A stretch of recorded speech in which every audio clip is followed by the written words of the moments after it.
warahmatullahi wabarakatuh. Shalom, Om Swastiastu, Namo Buddhaya, Salam Kebajikan. Yang terhormat Bapak Muhammad Imam Bustomi, SH, MH, selaku dosen pengampu mata kuliah Hukum Acara Mahkamah Konstitusi, serta hadirin sekalian.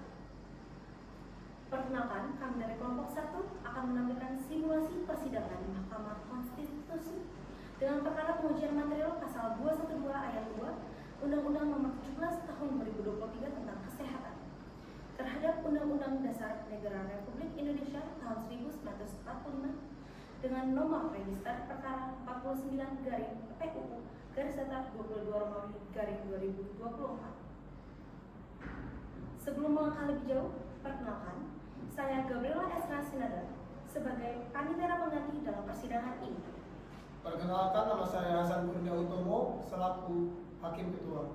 Perkenalkan, nama saya Sabdi Della Permata sebagai Hakim Anggota. Perkenalkan, nama saya Muhammad Mirza Zulfadiar sebagai Hakim Anggota. Perkenalkan, saya Safa Nabila sebagai Hakim Anggota. Perkenalkan, saya Fidelis Pintar Kaloka sebagai Hakim Anggota.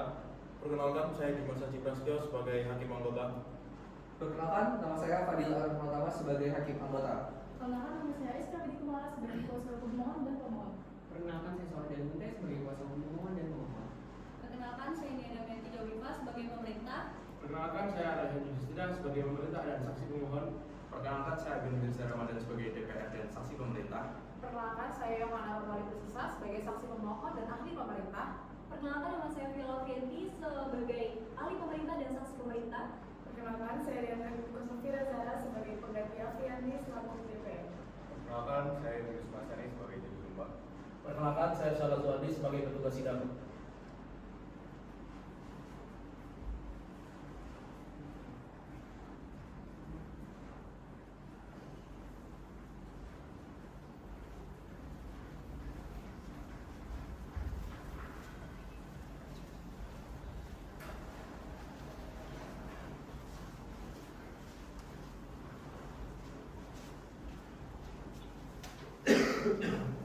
Selanjutnya, izinkan saya untuk membacakan kasus posisi persidangan kali ini. Pada tanggal 22 Maret 2024, Kumala Soleh dan Muhammad Fadia sebagai pemohon telah mengajukan permohonan pengujian material terhadap materi muatan pasal 212 ayat 2 Undang-Undang Nomor 17 Tahun 2023 tentang Kesehatan terhadap Undang-Undang Dasar Republik Indonesia tahun 1945. Tepatnya yaitu terhadap pasal 1 ayat 3 tentang Indonesia adalah negara hukum atau res. Pasal 28B ayat 1 tentang persamaan di depan hukum. Pasal 27 ayat 2 tentang pengakuan dan penjaminan hak atas pekerjaan dan kehidupan yang layak bagi kemanusiaan. Dan pasal 28C ayat 1 tentang hak fundamental atas pengembangan diri dan yang menjadi basis bagi hak-hak ekonomi, sosial, dan budaya. Permohonan tersebut sejatinya tak dapat dipisahkan dari terjadinya kekosongan hukum atau yang dikatakan oleh vakum dan ketidakpastian hukum akibat ketiadaan peraturan peralihan terkait kualifikasi berpraktik sebagai tenaga kesehatan pasca menempuh pendidikan program sarjana. Hal ini menimbulkan kerugian konstitusional bagi para pemohon yang adalah mahasiswa aktif program studi sarjana gizi Universitas Negeri Makassar yang juga merupakan penerima beasiswa dan pemohon lainnya juga merupakan lulusan program sarjana gizi.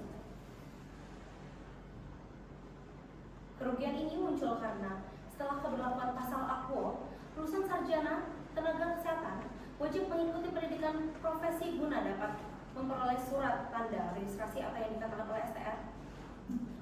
Kerugian tersebut semakin terasa karena sebagian pemohon menempuh pendidikan sebelum berlakunya UU 17 2023, sehingga tidak pernah memperkirakan akan ada perubahan norma yang begitu mendadak tanpa disertai aturan peralihan. Dengan mempertahankan keberlakuan pasal AQO, hal ini akan merugikan hak konstitusional para pemohon secara spesifik atau khusus dan aktual atau tidaknya potensial dan menurut penalaran yang wajar dapat dipastikan akan terjadi. Demikianlah kasus posisi telah saya bacakan. Selanjutnya, izinkan saya untuk membacakan mekanisme persidangan kelompok kami. Mengingat keterbatasan waktu, tanpa mengurangi substansi dan materi, maka akan ada beberapa bacaan yang singkat dan dianggap sudah dibacakan. Karena adanya keterbatasan waktu, maka ada beberapa hal yang perlu kami singkat. Pertama, Undang-Undang Dasar Negara Republik Indonesia 1945, yang selanjutnya disebut sebagai UUD 1945. Yang kedua, pasal 212 ayat 2, juga jadi pasal AKWO. Jeda persidangan akan kami tandai dengan menundukkan kepala. Tata cara persidangan telah kami sesuaikan dengan PMK nomor 2 tahun 2021 tentang tata cara beracara dalam perkara pengujian undang-undang. Pengambilan sumpah telah kami sesuaikan dengan buku 2 Romawi Mahkamah Agung Republik Indonesia. Dan yang terakhir, dikarenakan keterbatasan anggota, maka akan ada peran yang dirangkap dalam persidangan. Demikianlah mekanisme persidangan dari kelompok kami.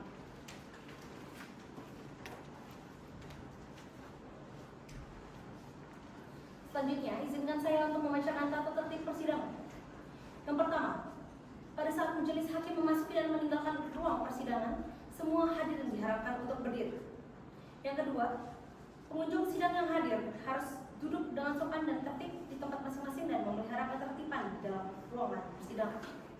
Yang ketiga, pengunjung sidang dilarang untuk minum, makan, merokok, atau membuat keributan selama berlangsungnya persidangan. Yang keempat, pengunjung sidang diharapkan mampu menunjukkan sikap hormat kepada persidangan. Yang kelima, dilarang membawa senjata api, senjata tajam, bahan peledak atau bahan yang membahayakan keamanan sidang. Bagi yang membawa, wajib menitipkan kepada petugas. Yang terakhir, siapapun yang tidak sesuai dan tidak mengikuti peraturan persidangan setelah diperingatkan oleh hakim ketua masih tetap melanggar tata tertib, maka yang bersangkutan dapat dikeluarkan dari ruang persidangan. Demikian tata tertib persidangan, mohon diperhatikan.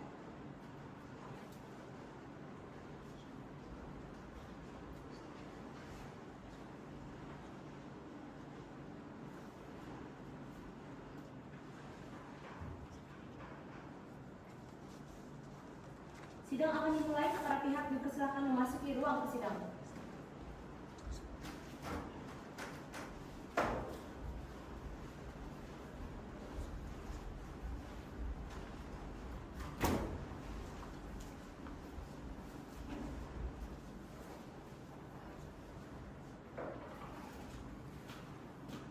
Majelis Hakim Mahkamah Konstitusi memasuki ruangan persidangan. Hadirin dimohon untuk berdiri.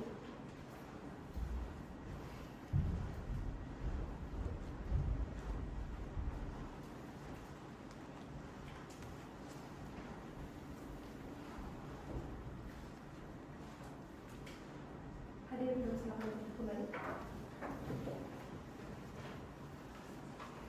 Sidang siap dimulai. Baik, kita mulai ya. Persidangan perkara 49 dari PUU garis datar 22 Romawi garis 2024 dibuka dan persidangan dinyatakan terbuka untuk umum. Selamat pagi, Assalamualaikum warahmatullahi wabarakatuh. Salam sejahtera untuk kita semua. Agenda persidangan pada pagi hari ini adalah untuk mendengar pokok-pokok permohonan dari pemohon. Oleh karenanya sebelum itu diperkenalkan dulu dari kuasa hukum dan hadir siapa saja. Baik, bisa mulai. Assalamualaikum warahmatullahi wabarakatuh. Selamat pagi yang mulia. Kami dari perkara 49 kami dari Koalisi Kabupaten Kita. Kami hadir selaku kuasa hukum pemohon. Saya kuasa hukum atas nama SKPD dan suami saya kuasa hukum atas nama dari Mute dan lebih pula pemohon atas nama Muhammad Fadil yang mulia. Terima kasih. Baik, terima kasih. Silakan pemohon menyampaikan pokok-pokok permohonan secara ringkas. Baik yang mulia, terus permohonan yang pertama kami anggap telah dibacakan. Kami langsung menyatakan pokok permohonan yang mulia. Ya, silakan. Baik, mohon izin yang mulia. Yang mulia, para pemohon adalah mahasiswa dan lulusan sarjana tenaga kesehatan yang dididikan dengan berlakunya pasal 212 ayat 2 Undang-Undang Nomor 17 tahun 2023 tentang kesehatan yang selanjutnya disebut dengan pasal AKWO. Pemohon satu telah mempersiapkan UKOM, namun tidak dapat mengikutinya karena tiba-tiba diwajibkan untuk menempuh pendidikan profesi. Hal ini menghilangkan kesempatan memperoleh STR dan pekerjaan. Hal ini juga bertentangan dengan pasal 27 ayat 2 dan pasal 28 C ayat 1 Undang-Undang Dasar 1945. Pemohon 2 berpotensi tidak dapat berpraktik karena tidak mampu menanggung biaya profesi, padahal selama ini jalur sarjana dapat memperoleh STR hanya dengan melalui UKOM. Pemohon 3 telah lulus UKOM pada periode Oktober 2023, namun STR-nya tidak dapat diterbitkan karena adanya aturan baru. Sementara rekan seangkatan yang ikut UKOM pada periode sebelumnya telah memperoleh STR tanpa mengikuti profesi. Hal ini menimbulkan perlakuan diskriminatif sebagaimana dilarang pada pasal 28 I ayat 2 Undang-Undang Dasar 1945. Selanjutnya yang mulia. Selanjutnya yang mulia, Undang-Undang 17 tahun 2003 berlaku. Berdasarkan Undang-Undang Nomor 36 tahun 2012 serta peraturan pelaksanaannya, lulusan sarjana dan kesehatan dapat mengikuti program dari Formula STR tanpa berikan profesi. Kampus-kampus juga secara sahnya terhukum untuk sarjana. Kewajiban berikan profesi dalam pasal 212 ayat 23 tentang tanpa masa transisi. Tidak ada ketentuan peralihan yang mengandung perlindungan bagi angkatan yang sudah menjalani pendidikan. Penerapan norma ini serta merta terutama dalam asas transitoris sebagaimana ditegaskan dalam Mahkamah dalam Putusan Nomor 40 tahun 2012, Putusan Nomor 96 tahun 2020 dan Putusan Nomor 70 tahun 2022. Kompetensi objektif tetap diuji melalui ukur. Sehingga ujian profesi dan solusi diberikan secara interaktif kepada mahasiswa yang sedang atau telah menjalani pendidikan dengan sistem sebelumnya. Selanjutnya yang mulia. Mohon izin yang mulia, oleh karena itu para pemohon memohon kepada Mahkamah untuk memberikan pemaknaan bahwa pasal AKUO tidak berlaku bagi mahasiswa sarjana yang telah terdaftar sebelum berlakunya Undang-Undang Nomor 17 tahun 2023. Bagi mereka, syarat untuk memperoleh STR tetap mengikuti ketentuan Undang-Undang Nomor 36 tahun 2014, yaitu dengan ijazah sarjana dan sertifikat kompetensi. Dengan demikian, perubahan norma tetap dapat berjalan untuk angkatan berikutnya tanpa melanggar kepastian hukum bagi angkatan yang terdampak. Demikian pokok permohonan kami yang mulia. Ya, bisa dilanjutkan. Lanjut ke petitum yang mulia. Silakan.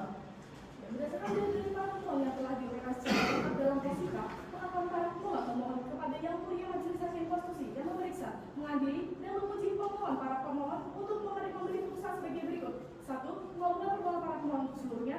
2. Menyatakan pasal 212 ayat 2 Undang-Undang 17 tahun 2003 tentang kesehatan pemberian negara tambahan negara bidang dan dianggap telah dibacakan bertentangan dengan Undang-Undang Dasar Negara Republik Indonesia tahun 1945 dan tidak memiliki kekuatan hukum mengikat sepanjang tidak dibenahi berlaku bagi mahasiswa program sarjana dan kesehatan yang terdaftar sebelum berlakunya undang-undang ini. 3. Menyatakan tentang berlaku segala ketentuan syarat mengikuti ujian kompetensi, memperoleh surat tanda registrasi dan melakukan praktik profesi dalam Undang-Undang 36 tahun 2012 tentang tenaga kesehatan bagi mahasiswa program sarjana dan kesehatan yang terdaftar sebelum berlakunya Undang-Undang Nomor 17 tahun 2003 tentang kesehatan. 4. Memerintahkan penguatan putusan dalam berita negara Republik Indonesia sebagaimana mestinya. Atau kalau majelis hakim, Mahkamah Konstitusi mempunyai pendapat lain mohon putusan seadil-adilnya ex aequo et bono. Demikian permohonan kami yang mulia. Kami berharap kemudian kami dapat menjadi alasan agar norma ini dapat dipergunakan oleh Yang Mulia Majelis Hakim Konstitusi. Terima kasih yang mulia. Baik, terima kasih. Selanjutnya giliran kami Majelis Hakim Bandel yang akan memberikan catatan terkait perbaikan permohonan saudara. Untuk kemudian saya persilakan Yang Mulia Sapa. Baik, terima kasih yang mulia Ketua Panel, yang mulia Hasan dan anggota panel yang mulia Adil. Saya permohon untuk perkara nomor 69 yang saudara Aisyika dari fraksi Pancasila. Fraksi Pancasila itu apa? Nama apa itu? Ya, kalau fraksi Pancasila itu komunitas yang kami bentuk sendiri yang mulia. Saya kuasa berempat, ada nomor 1 itu organisasi yang kami buat untuk speak up, terutama di isu-isu bangsa, terutama di bidang pendidikan yang mulia. Oke, jadi untuk perbaikan memang perlu dirapikan lagi ya. Itu mengenai uraian kerugiannya agar tidak berulang dan juga lebih terstruktur. Lalu kemudian dijelaskan juga itu nanti secara tegas mengenai perbedaan pengaturan antara Undang-Undang 36 tahun 2014 dan juga Undang-Undang 17 tahun 2023, terutama mengenai posisi sarjana dalam memperoleh STR sebelum dan juga sesudah perubahan. Lalu diperkuat juga itu argumentasi mengenai tidak adanya ketentuan peralihan, karena kan di situ titik utama ketidakpastian hukumnya kan. Ya, cukup dari saya. Baik, terima kasih Yang Mulia Sapa. Selanjutnya saya persilakan Yang Mulia Madu. Ya, terima kasih Yang Mulia Pak Ketua dan Yang Mulia Sapa. Langsung saja ya, pemohon tolong diuraikan lagi ya dengan lebih jelas mengapa kewajiban profesi dianggap membebani. Menurut hemat saya pula, pemohon sebaiknya juga menunjukkan dasar filosofis atau pandangan ahli mengenai bagaimana perubahan norma ini berdampak pada kompetensi tenaga kesehatan. Lalu petitumnya juga perlu ditata ulang ya. Di sini Mahkamah dapat saja menilai norma masih konstitusional, namun membutuhkan penundaan yang untuk menjaga keadilan. Formulasi petitum alternatif tersebut bisa dijadikan pertimbangan ya pemohon. Baik, terima kasih Yang Mulia Fadil. Itu ya catatan dari kami terkait permohonan saudara untuk mungkin sebaiknya dilakukan perbaikan terutama pada argumentasi konstitusional juga dengan konsistensi petitum saudara. Waktu perbaikan kami berikan sampai tanggal yang telah ditentukan oleh panitraan. Ada yang disampaikan pemohon? Itu yang mulia cukup. Cukup. Baik, dengan demikian sidang ditunda dan ditutup.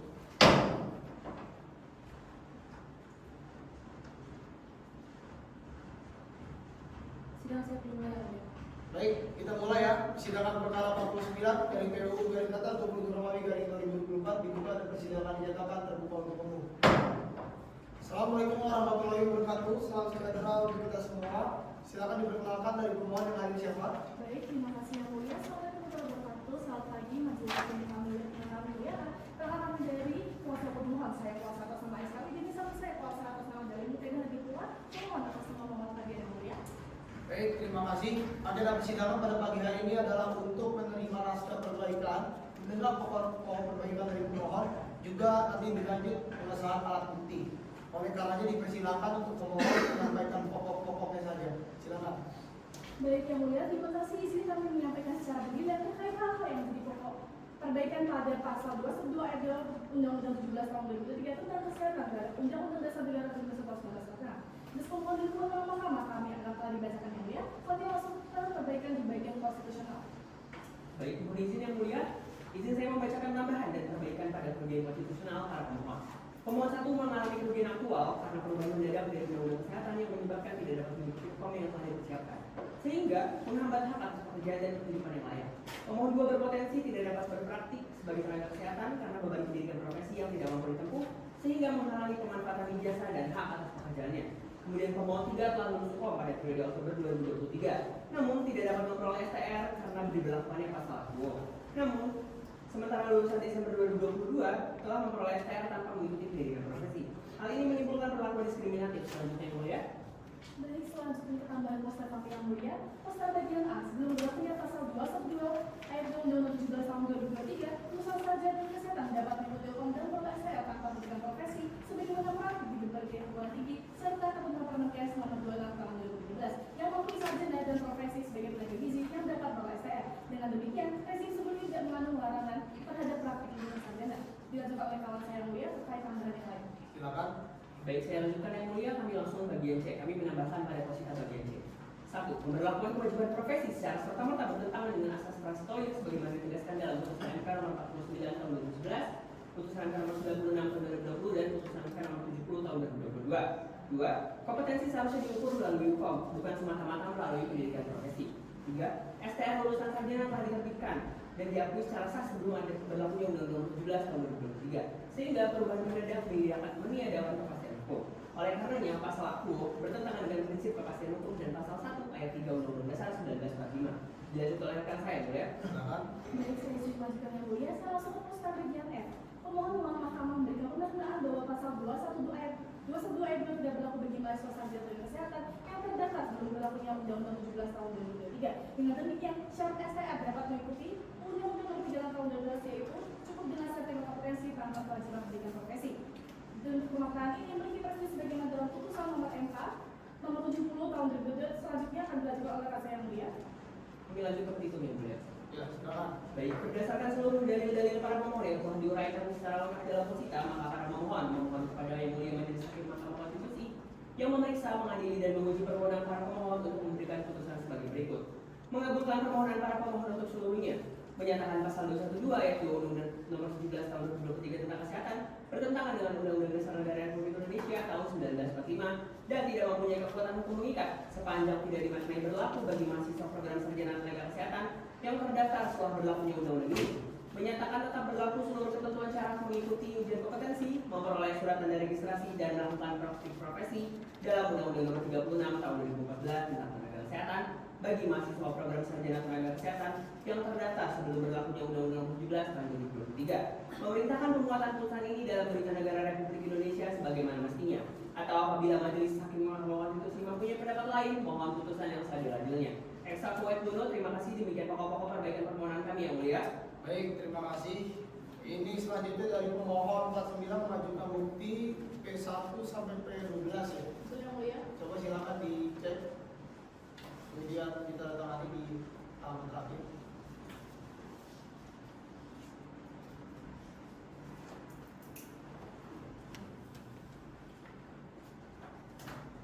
Baik, karena sudah ditandatangani maka kami sahkan ya.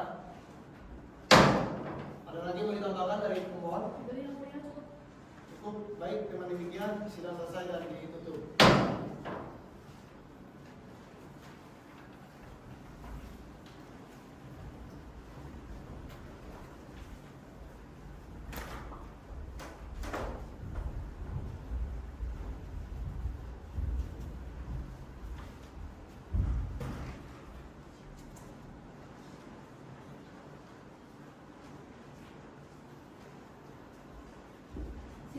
dimulai.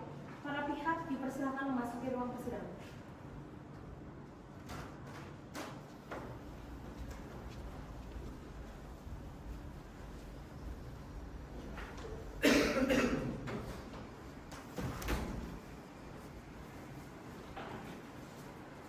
Majelis Hakim Mahkamah Konstitusi memasuki ruang persidangan. Hadirin dimohon untuk berdiri.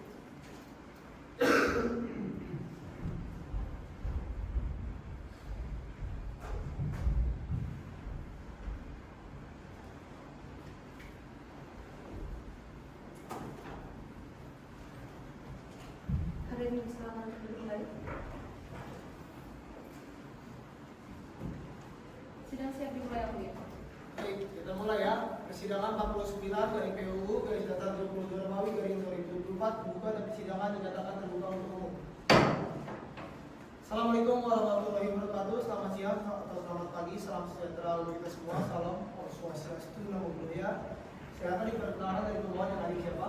Baik, terima kasih Yang Mulia. Perkenalkan saya dari Mutes sebagai kuasa hukum dari pemohon. Di samping saya juga dari Skawini sebagai kuasa hukum dari pemohon. Baik, terima kasih. Dari pemerintah silakan. Assalamualaikum warahmatullahi wabarakatuh. Izin yang mulia dan di Mahkamah Konstitusi, hadir dari pemerintah dari Kementerian Hukum dan HAM. Saya sendiri Nia Damayanti Yogifa beserta tim mitigasi. Kalau dari Kementerian Kesehatan hadir Bapak Rehandi Siras, Sekretaris Jenderal Kementerian Kesehatan. Kemudian yang akan membacakan adalah Bapak Sekjen dari Kementerian Kesehatan.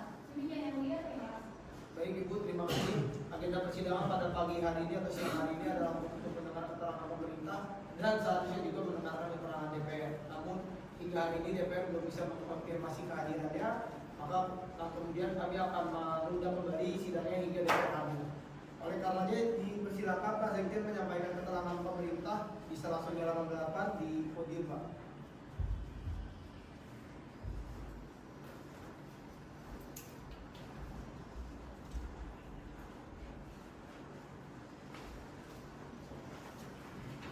Assalamualaikum warahmatullahi wabarakatuh.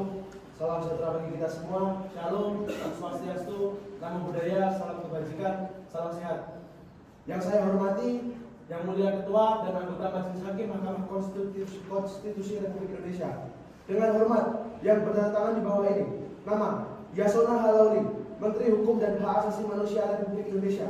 2. Nama: Budi Gunadi Sadikin, Menteri Kesehatan Republik Indonesia. Dalam hal ini, baik bersama-sama maupun sendiri-sendiri bertindak atas nama Presiden Republik Indonesia. Izinkan kami menyampaikan keterangan Presiden, baik secara lisan maupun tertulis, yang merupakan satu kesatuan atas permohonan nomor 49 garing PUU garis datar 22 Romawi garing 2024 dari para pemohon. Yang Mulia, izinkan saya melanjutkan ke halaman 8. Ya, silakan Pak, langsung nomor 3. Baik, Yang Mulia, izinkan saya menyampaikan pokok keterangan. Dari para pemohon yang menyatakan bahwa sebelum berlakunya Undang-Undang Nomor 17 Tahun 2023 tidak ada kewajiban pendidikan profesi bagi lulusan sarjana kesehatan untuk memperoleh STR adalah keliru. Kewajiban tersebut telah diatur sejak Undang-Undang Nomor 36 Tahun 2014 yang mewajibkan mahasiswa kesehatan pada jenjang vokasi dan profesi menempuh uji kompetensi untuk memperoleh sertifikat profesi.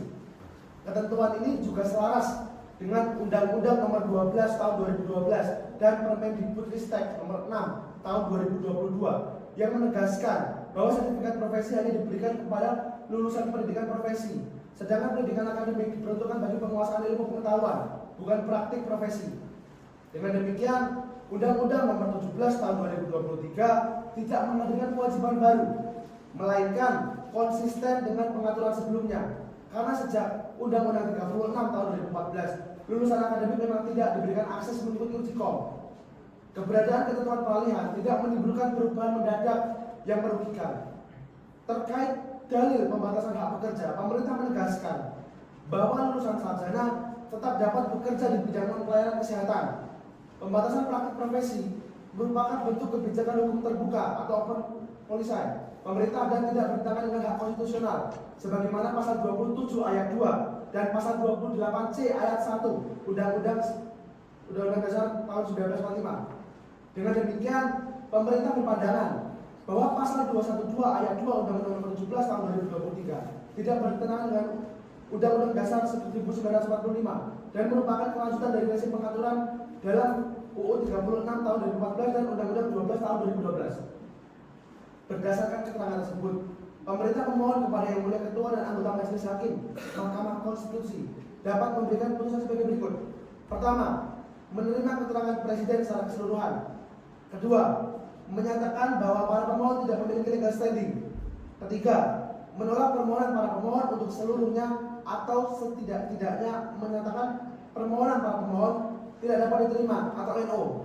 4. Menyatakan ketentuan pasal 212 ayat 2 Undang-Undang Nomor 17 Tahun 2023 tentang kesehatan tidak bertentangan dengan pasal 1 ayat 3, pasal 27 ayat 2, pasal 28C ayat 1 dan pasal 28D ayat 1 Undang-Undang Dasar Negara Republik Indonesia tahun 1945. Demikian keterangan pemerintah. Sekian, terima kasih. Ya, baik, terima kasih Pak Sekjen. Silakan kembali ke tempat. Dari hakim ada silakan Yang Mulia. Baik, terima kasih Yang Mulia Ketua dan yang lainnya. Ini pemerintah Pak Sekjen, terima kasih atas keterangannya. Saya menanyakan beberapa hal, Pak. Jadi tadi Bapak menyebutkan bahwa pengaturan ini memang bukanlah sesuatu yang baru. Bahwa dulu pendidikan keahlian profesi ini diberikan bersamaan dengan program sarjana oleh perguruan tinggi, sehingga lulusan ini sekaligus dapat mengajukan STR. Tapi sekarang keduanya ini dipisahkan.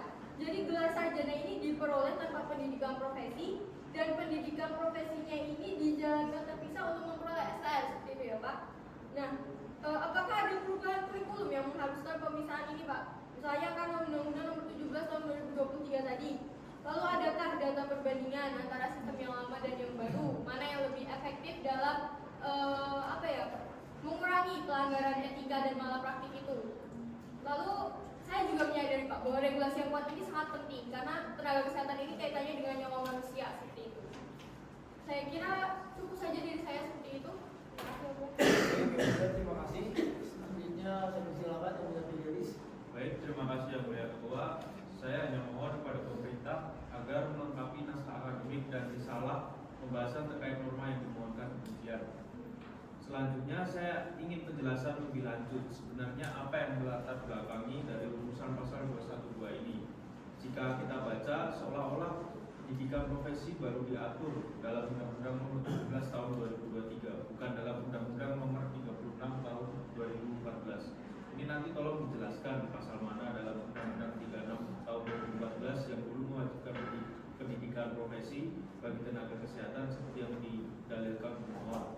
Kemudian, apakah memang sebelumnya ada masalah dalam penyelenggaraan STR sehingga sekarang diwajibkan lulusan S1 menempuh pendidikan profesi sebelum uji kompetensi atau UKOM dan memperoleh STR? Mohon dijelaskan secara gamblang apa alasan perubahan ini. Selain itu, apakah benar pendidikan profesi ini jauh lebih mahal? Jika iya, apakah tersedia beasiswa sebagaimana saat kuliah S1 atau justru mahasiswa malah kesulitan untuk mendapatkannya? Mohon penjelasan lebih lengkap ya Pak. Terima kasih. Baik, terima kasih. Yang Mulia Fadil ada? Tapi bagi Yang Mulia Dimas, silakan Yang Mulia Fadil. Ya, terima kasih Yang Mulia Pak Ketua dan Pak Sekjen atas keterangan yang telah disampaikan mewakili pemerintah. Jadi penjelasan tadi tampaknya sebagian persoalan sudah terjawab. Namun menurut saya masih diperlukan penjelasan tambahan mengenai desain tenaga medis dan tenaga kesehatan serta koordinasi antara Kementerian Pendidikan dan Kementerian Kesehatan. Untuk mengetahui garis demarkasi antara pendidikan akademik dan profesi, perlu dijelaskan pula di sini apakah ujian kompetensi atau UKOM dilakukan setelah SKER atau setelah pendidikan profesi. Sebab hal ini belum terdapat jelas dan menimbulkan kebingungan. Penjelasan tentang tambahan atau tambahan dari mahasiswa hingga memperoleh STR tentang tahapan atau tambahan dari mahasiswa hingga memperoleh STR juga penting agar jelas apakah UKOM dapat diikuti tanpa pendidikan profesi.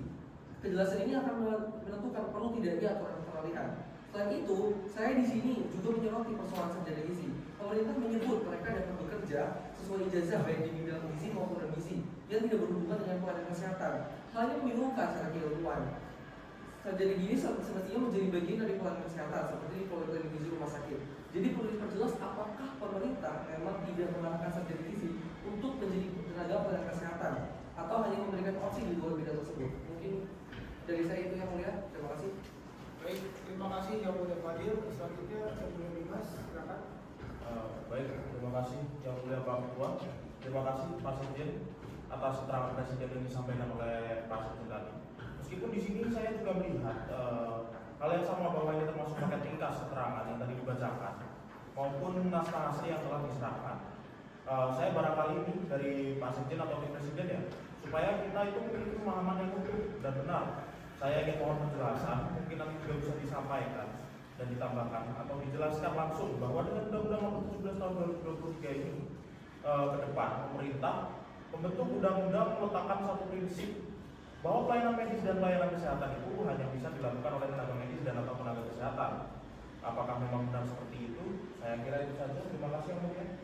Baik, terima kasih Yang Mulia. Itu ya Pak Sekjen, mungkin nanti setelah ini tambahkan saja karena tadi banyak sekali pertanyaan dari majelis hakim. Tapi saya ingin menyinggung sedikit terkait pasal 43 ayat 1 Undang-Undang Dikti. Pada saat itu sertifikat profesi itu implementasinya seperti apa? Karena ini cukup penting ya untuk kita sama-sama memahami apakah dalam pelaksanaannya terjadi overlapping atau tidak.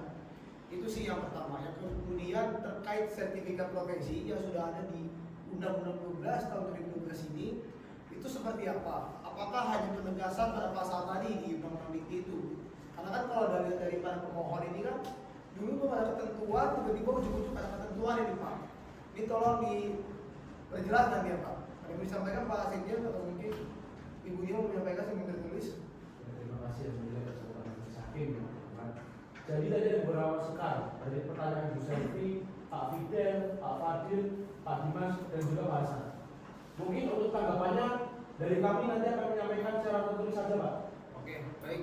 Terima kasih Pak Sekjen. Dari pemohon 49 mau mengajukan ahli atau saksi. Terima kasih Yang Mulia. Pimpinan kami akan mengajukan ahli atau saksi dan segera akan kami sampaikan. Jumlah dalam kategori juga belum bisa disampaikan. Itu Yang Mulia belum bisa kami sampaikan dan segera menyusul informasinya. Baik.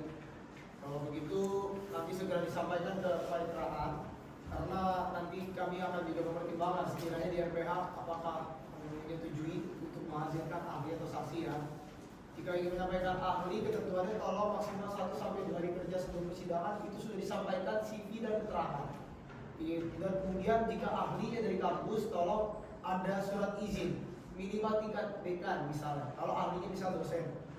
Kalau begitu kami juga nanti akan memberi kesempatan juga terhadap DPR untuk memberikan keterangannya, kemudian bermusyawarah untuk menghadirkan ahli dan saksi mungkin dari pemohon ke pihak lain. Dengan demikian sidang ditunda hingga hari Kamis 22 Agustus pukul 13.30 waktu Indonesia bagian barat. Dengan demikian sidang selesai dan ditutup.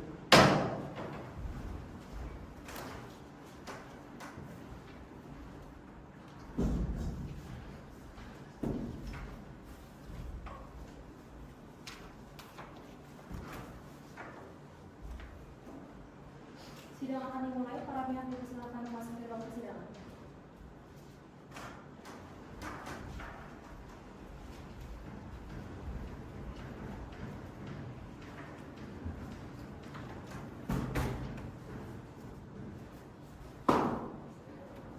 Sidang siap dimulai Yang Mulia. Baik, kita mulai ya. Persidangan perkara 49 dari PUU garis datar 20 Romawi dari 2024 dibuka dan persidangan dinyatakan terbuka untuk umum. Assalamualaikum warahmatullahi wabarakatuh. Selamat siang, salam sejahtera untuk kita semua. Silakan dari pemohon untuk memperkenalkan yang hadir siapa saja.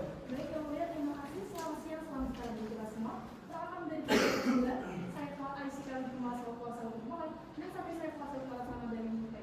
Dan hadir pula dua orang saksi kami Yang Mulia. Yang pertama, saksi pertama atas nama Ibu Sulaiman dan saksi kedua atas nama Rizal Salam Banjol. Terima kasih Yang Mulia. Baik, terima kasih dari pemerintah. Silakan. Baik Yang Mulia, assalamualaikum warahmatullahi wabarakatuh. Hadir dari pemerintah, dari Kementerian Hukum dan HAM, saya sendiri Niaga Menteri Kominfo beserta tim mitigasi. Dari Kementerian Kesehatan hadir Bapak Sekjen Rehan Distira beserta tim. Demikian Yang Mulia yang dapat kami sampaikan. Baik, terima kasih Ibu. Agenda persidangan pada siang hari ini adalah untuk mendengar saksi dari pemohon. Ini ada Pak Yudis yang hadir secara langsung beragama Islam dan Bu Princesa Lumban Gaul hadir secara langsung beragama Kristen Protestan. Oke, baik. Kemudian yang beragama Islam nanti dipandu oleh Yang Mulia Fadil terkait pembacaan lama sumpah. Yang beragama Kristen Protestan akan dipandu oleh Yang Mulia Fidelis. Silakan untuk berdiri maju ke depan, pakai tugas.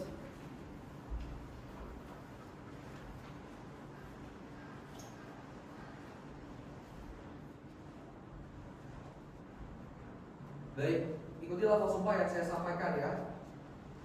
Bismillahirrahmanirrahim. Bismillahirrahmanirrahim. Demi Allah. Demi Allah. Saya bersumpah sebagai saksi. Saya bersumpah sebagai saksi. Akan memberikan keterangan yang sebenarnya. Akan memberikan keterangan yang sebenarnya. Tidak lain dari yang sebenarnya. Tidak lain dari yang sebenarnya. Ya, terima kasih.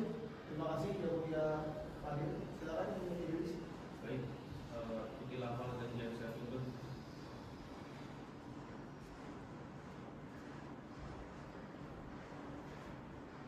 Saya berjanji sebagai saksi Saya berjanji sebagai saksi akan memberikan keterangan yang sebenarnya, akan memberikan keterangan yang sebenarnya, tidak lain dari yang sebenarnya. tidak lain dari yang sebenarnya. Semoga Tuhan menolong saya. Semoga Tuhan menolong saya. Baik, terima kasih, saya kembalikan yang mulia. Ya, terima kasih. Silakan untuk duduk kembali. Ini Pak Yunis dulu ya.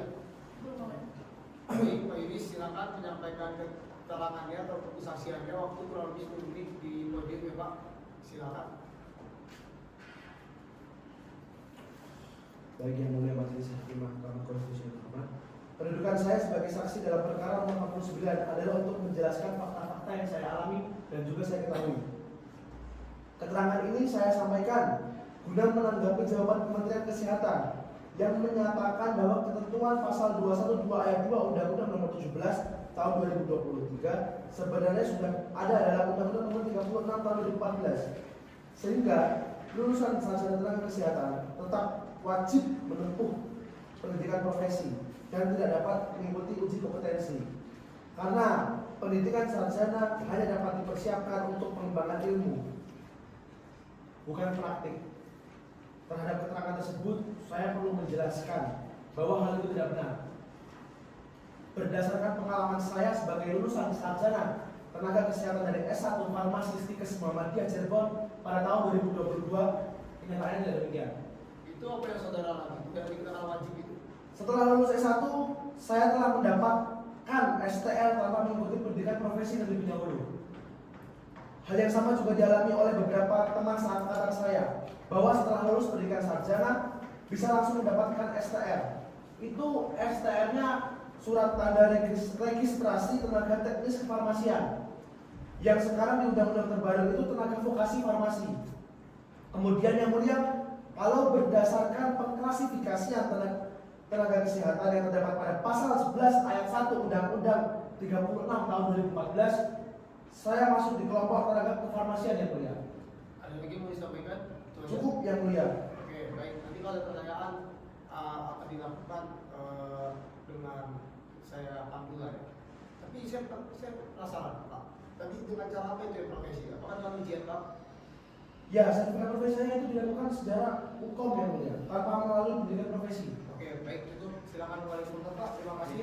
Lanjut ke Ibu Biasa di podium. Oke, boleh jelaskan.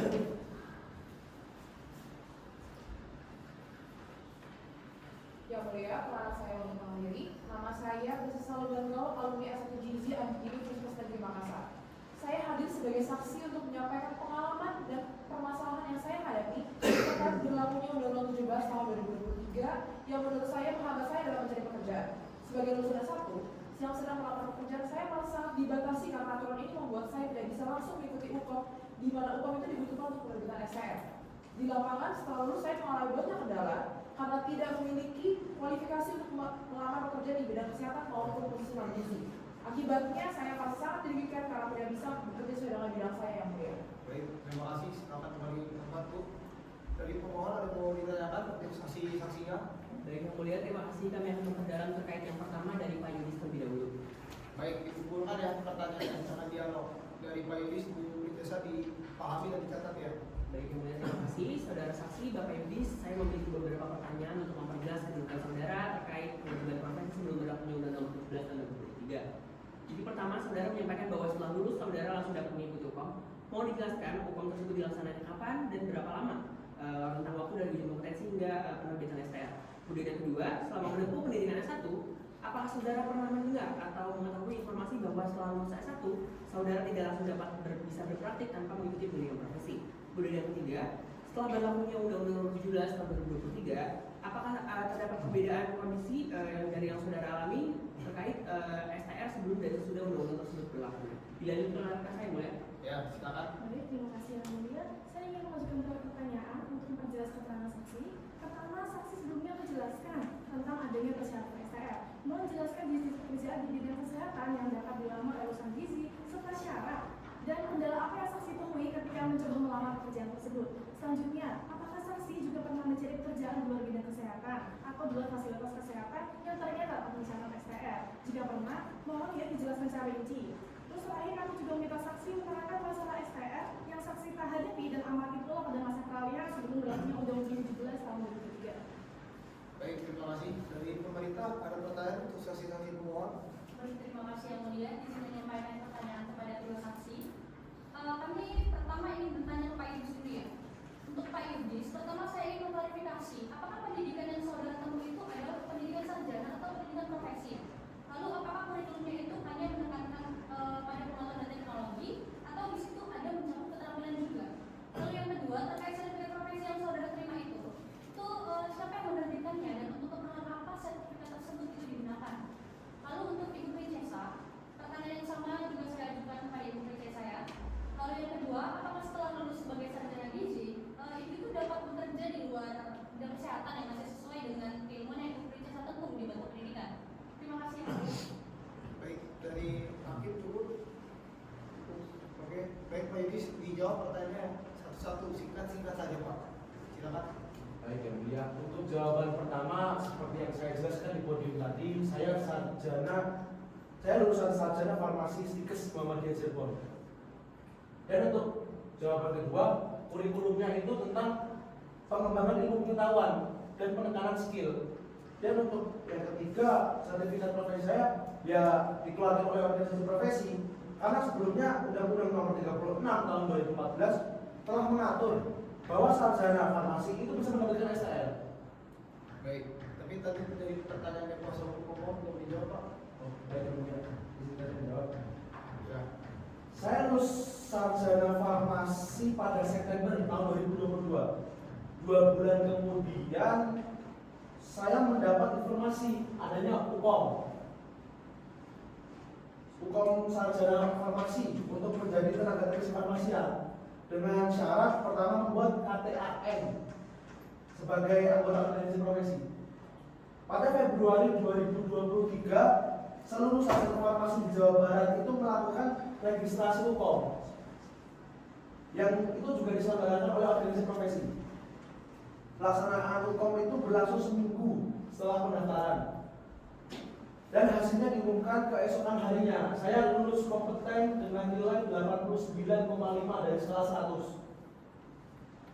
Sekitar 1 bulan kemudian saya menerima sertifikat kompetensi dari organisasi profesi.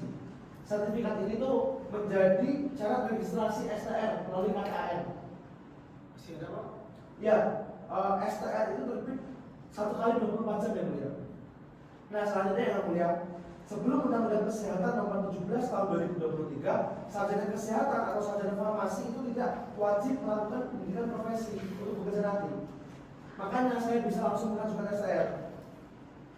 Baik, kalau itu cukup ya. Ada lagi yang mulia? Perbedaan tentang STR yang sebelumnya ada masa berlakunya dan sekarang seumur hidup. Dan di dinas-dinas untuk penerbitan SIP sudah ada yang tidak memperbolehkan sarjana farmasi itu mendapatkan SIP yang ini. Loh, berarti SIP ini sekarang dipersulit atau tidak dikeluarkan Pak? Tidak dikeluarkan yang mulia. Sekalipun memenuhi persyaratan. Iya yang mulia. Itu saudara tahu nggak alasannya apa? Sebabnya apa? Penyebabnya karena Undang-Undang Nomor 17 Tahun 2023 yang mulia. Sarjana itu tidak bisa mendapatkan STR dan tidak bisa registrasi SIP atau surat izin praktik. Baik, berarti sekalipun punya sertifikat kompetensi ya? Sekalipun punya sertifikat kompetensi yang mulia. Itu ada yang mau disampaikan Bu? Baik yang mulia, izinkan saya menjelaskan terkait jawabannya tadi. Silakan. Menjawab pertanyaan yang mulia, selama sertifikat saya tidak pernah mendapatkan informasi bahwa lulusan itu wajib menempuh pendidikan profesi sebelum bekerja. Sepemahaman saya, setelah lulus S1 gizi itu dapat langsung mengikuti UKOM dan jika lulus bisa mengurus STR. Namun setelah terbit Undang-Undang 17 tahun 2023 ini, saya tidak dapat mengikuti UKOM setelah lulus. Akibatnya saya diwajibkan mengambil profesi.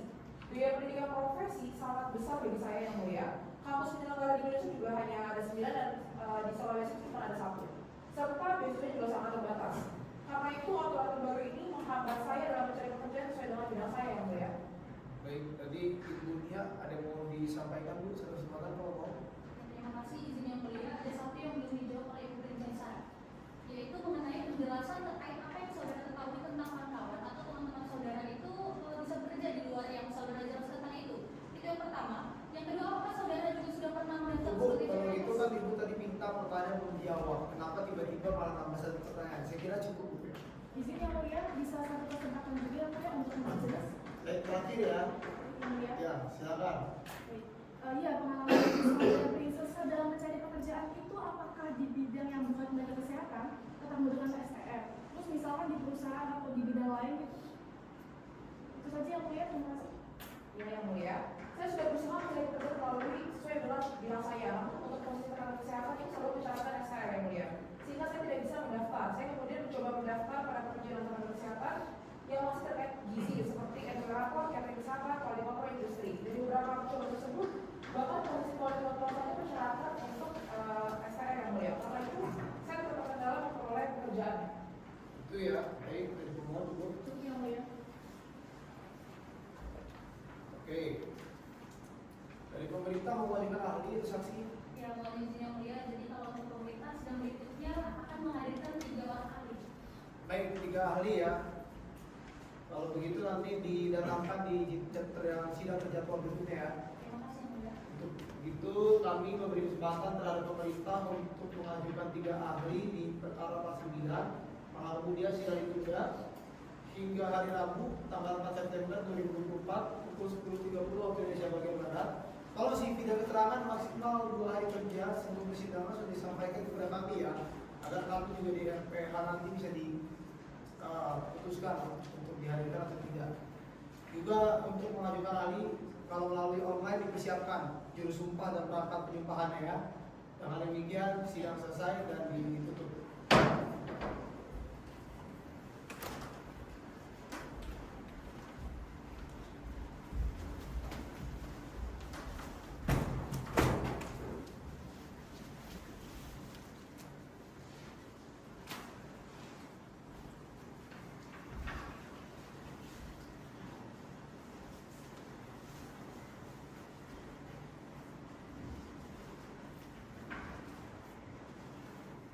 Sidang akan dimulai. Para pihak dipersilakan memasuki ruang persidangan.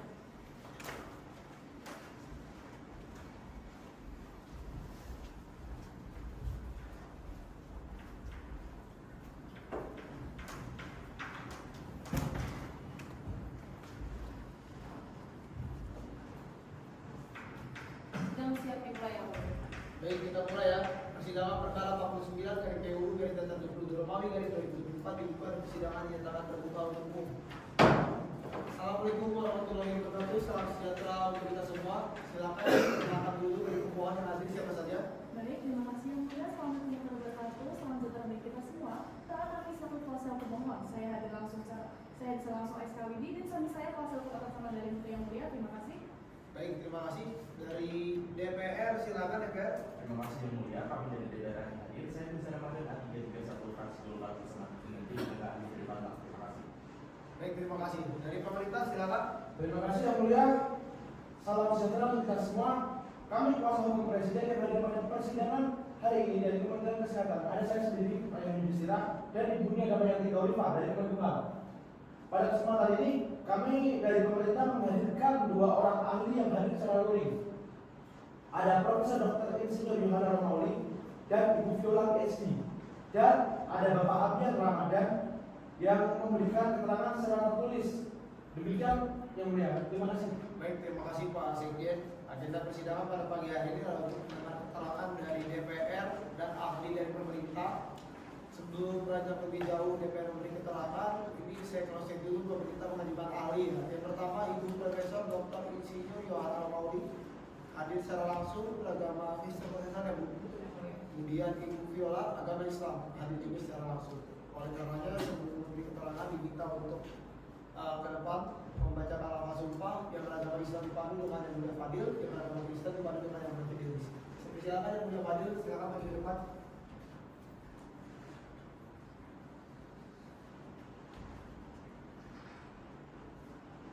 Ya, baik. Terima kasih yang mulia Ketua. Untuk yang beragama Islam, Ibu Viola PhD, ikuti lafal sumpah saya ya. Bismillahirrahmanirrahim. Bismillahirrahmanirrahim. Demi Allah, Demi Allah, saya bersumpah sebagai ahli saya bersumpah sebagai ahli akan memberikan keterangan yang sebenarnya akan memberikan keterangan yang sebenarnya sesuai dengan keahlian saya. sesuai dengan keahlian saya. Silakan Yang Mulia Fidelis.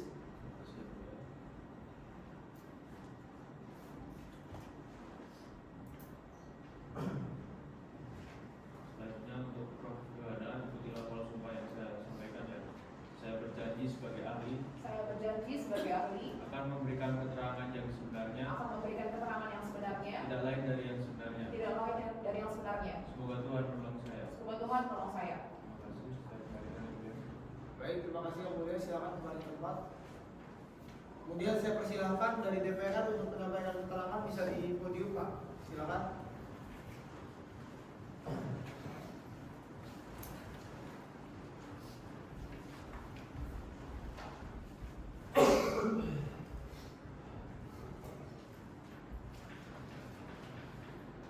Selamat pagi Yang Mulia dan para majelis hakim. Perkenankan kami dari DPR menyampaikan keterangan atas permohonan BU terhadap Undang-Undang 17/2023 tentang Kesehatan perkara nomor 49 garing BU dan 22 Romawi garing 2024. Hadir mewakili DPR RI, saya bin Ramadan Esfar Apiti, anggota DPR RI A331, yang mana permohonan ini diajukan oleh Kumala Soleh dan Muhammad Fadia. Selanjutnya disebut para pemohon diwakili oleh Aisyah, Widya Esra dan kawan-kawan dari koalisi fraksi Bangga Cita. Para pemohon mendalilkan kerugian akibat pasal 212 ayat 2 yang mewajibkan pendidikan profesi bagi ahli gizi. Namun menurut DPR, kewajiban profesi bukanlah hal baru karena telah diatur sebelumnya dalam UU 36 2014 dan UU 12 2012 yang mewajibkan BPOM dan sertifikat profesi sebagai dasar praktik. Terkait keberatan biaya pendidikan profesi, negara telah membuka skema pembiayaan melalui beasiswa, bantuan biaya, dan pinjaman tanpa bunga sebagaimana diatur dalam UU 12 2012 dan UU 20 2023. Lanjut ke petitum dari DPR RI. Yang pertama, menyatakan para pemohon tidak memiliki legal standing sehingga permohonan tidak dapat diterima, dan yang kedua, menolak permohonan seluruhnya atau setidak-tidaknya menyatakan permohonan tidak dapat diterima, dan yang ketiga, menerima keterangan DPR RI sepenuhnya. Yang keempat, menyatakan pasal 1 angka 6, pasal 1 angka 7, pasal 210, pasal 212 ayat 2 UU 17 2023 tentang kesehatan tidak bertentangan dengan UUD 1945 dan tetap berkekuatan hukum mengikat. Dan yang kelima, memerintahkan penguatan putusan ini dalam berita negara Republik Indonesia sebagaimana mestinya. Apabila Yang Mulia Majelis berpendapat lain, DPR RI memohon putusan yang seadil-adilnya. Hormat kami, tim kuasa hukum DPR RI, Mirza Ramadan Esfar APTI A331. Terima kasih dan selamat siang. Terima kasih Pak Mirza. Silakan kembali ke tempat. Ini dari pemerintah ahlinya siapa dulu nih yang membutuhkan keterangannya? Kami mengundang dulu Ibu Profesor Dr. Isya Yohana Romawi. Baik, kalau begitu silakan Prof. Yohana untuk ke podium. Waktu kurang lebih 10 menit ya Prof. Nanti ada pendalaman melalui sesi tanya jawab. Silakan Prof. Baik, terima kasih. Yang saya hormati Ketua dan Hakim Mahkamah Konstitusi yang saya muliakan.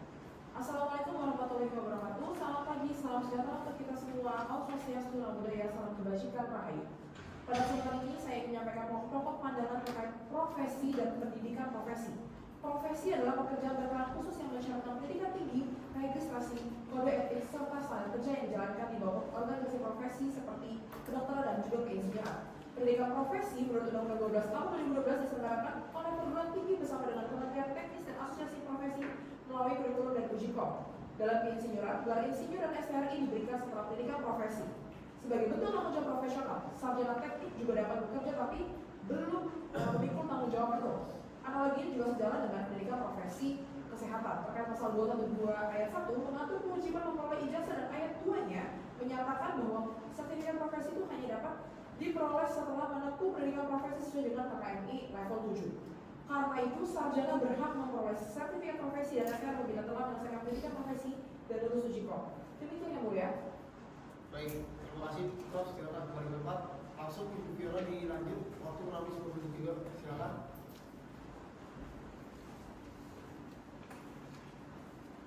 Baik, Assalamualaikum warahmatullahi wabarakatuh. Dengan hormat saya menyampaikan salam kepada Yang Mulia Majelis Hakim Mahkamah Konstitusi, pemerintah, DPR, serta para pemohon dan kuasa hukumnya.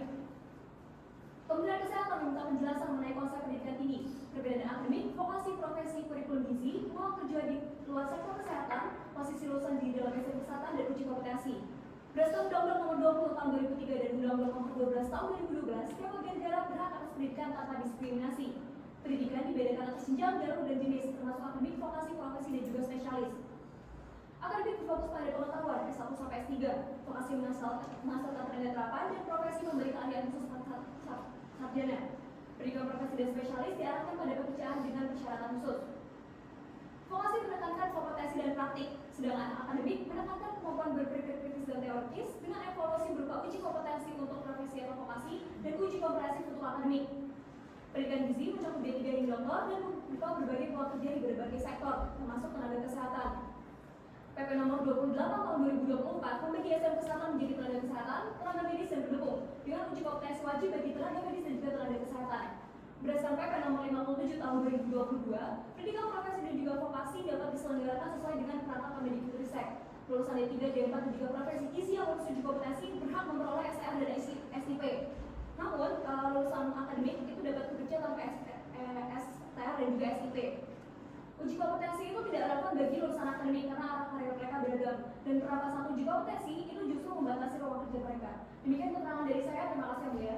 Baik, terima kasih Bu Viola, silakan kembali ke tempat. Dari pemerintah ada yang ditanyakan untuk ahli-ahlinya, satu ahli satu pertanyaan, silakan. Kami ingin bertanya tentang ahli Prof. Yohana. Tadi itu saudara menyampaikan ya bahwa kalian khusus itu dicapai melalui pendidikan profesi. Nah, apakah pencapaian kalian khusus itu dapat pula ditempuh melalui rekognisi pembelajaran lampau, termasuk dalam profesi ini juga yang tadi saudara jadikan contoh? Lalu kepada Ibu Ahli Viola, saudara tadi membedakan ya pendidikan akademik, vokasi dan profesi, serta menyebutkan bahwa akademik itu ujungnya pada komprehensif, bukan uji kompetensi. Nah, pertanyaan kami, apabila dikaitkan dengan praktik pekerjaan, apakah lulusan akademik yang hanya menunggu uji komprehensif ini itu dapat menjalankan pekerjaan yang memiliki karakter khusus, sebagaimana tenaga kesehatan lainnya? Demikian yang mulia, terima kasih. Baik, terima kasih. Dari pemohon sama mau mengajukan pertanyaan satu ahli, silakan. Baik, terima kasih yang mulia. Terima kasih kepada para ahli atas keterangannya. Yang mulia, saya bertanya kepada Prof. Yohana. Dia dalam Undang-Undang Nomor 36 Tahun 2014 telah menempatkan sarjana sebagai bagian dari pendidikan kesehatan yang memenuhi standar mutu.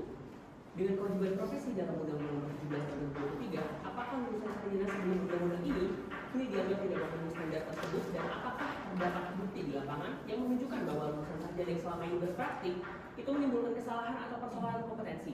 Kemudian yang kedua, kepada Ibu Ahli Viola, saudara ahli tadi menjelaskan bahwa UPOM menilai aspek akademik, keterampilan, dan sikap kerja. Faktanya, banyak lulusan sarjana tanpa pendidikan profesi pernah memperoleh STR setelah lulus UPOM. Dalam kondisi demikian, apakah lulusan sarjana yang sudah lulus UPOM masih dapat dianggap tidak kompeten hanya karena tidak menempuh pendidikan profesi?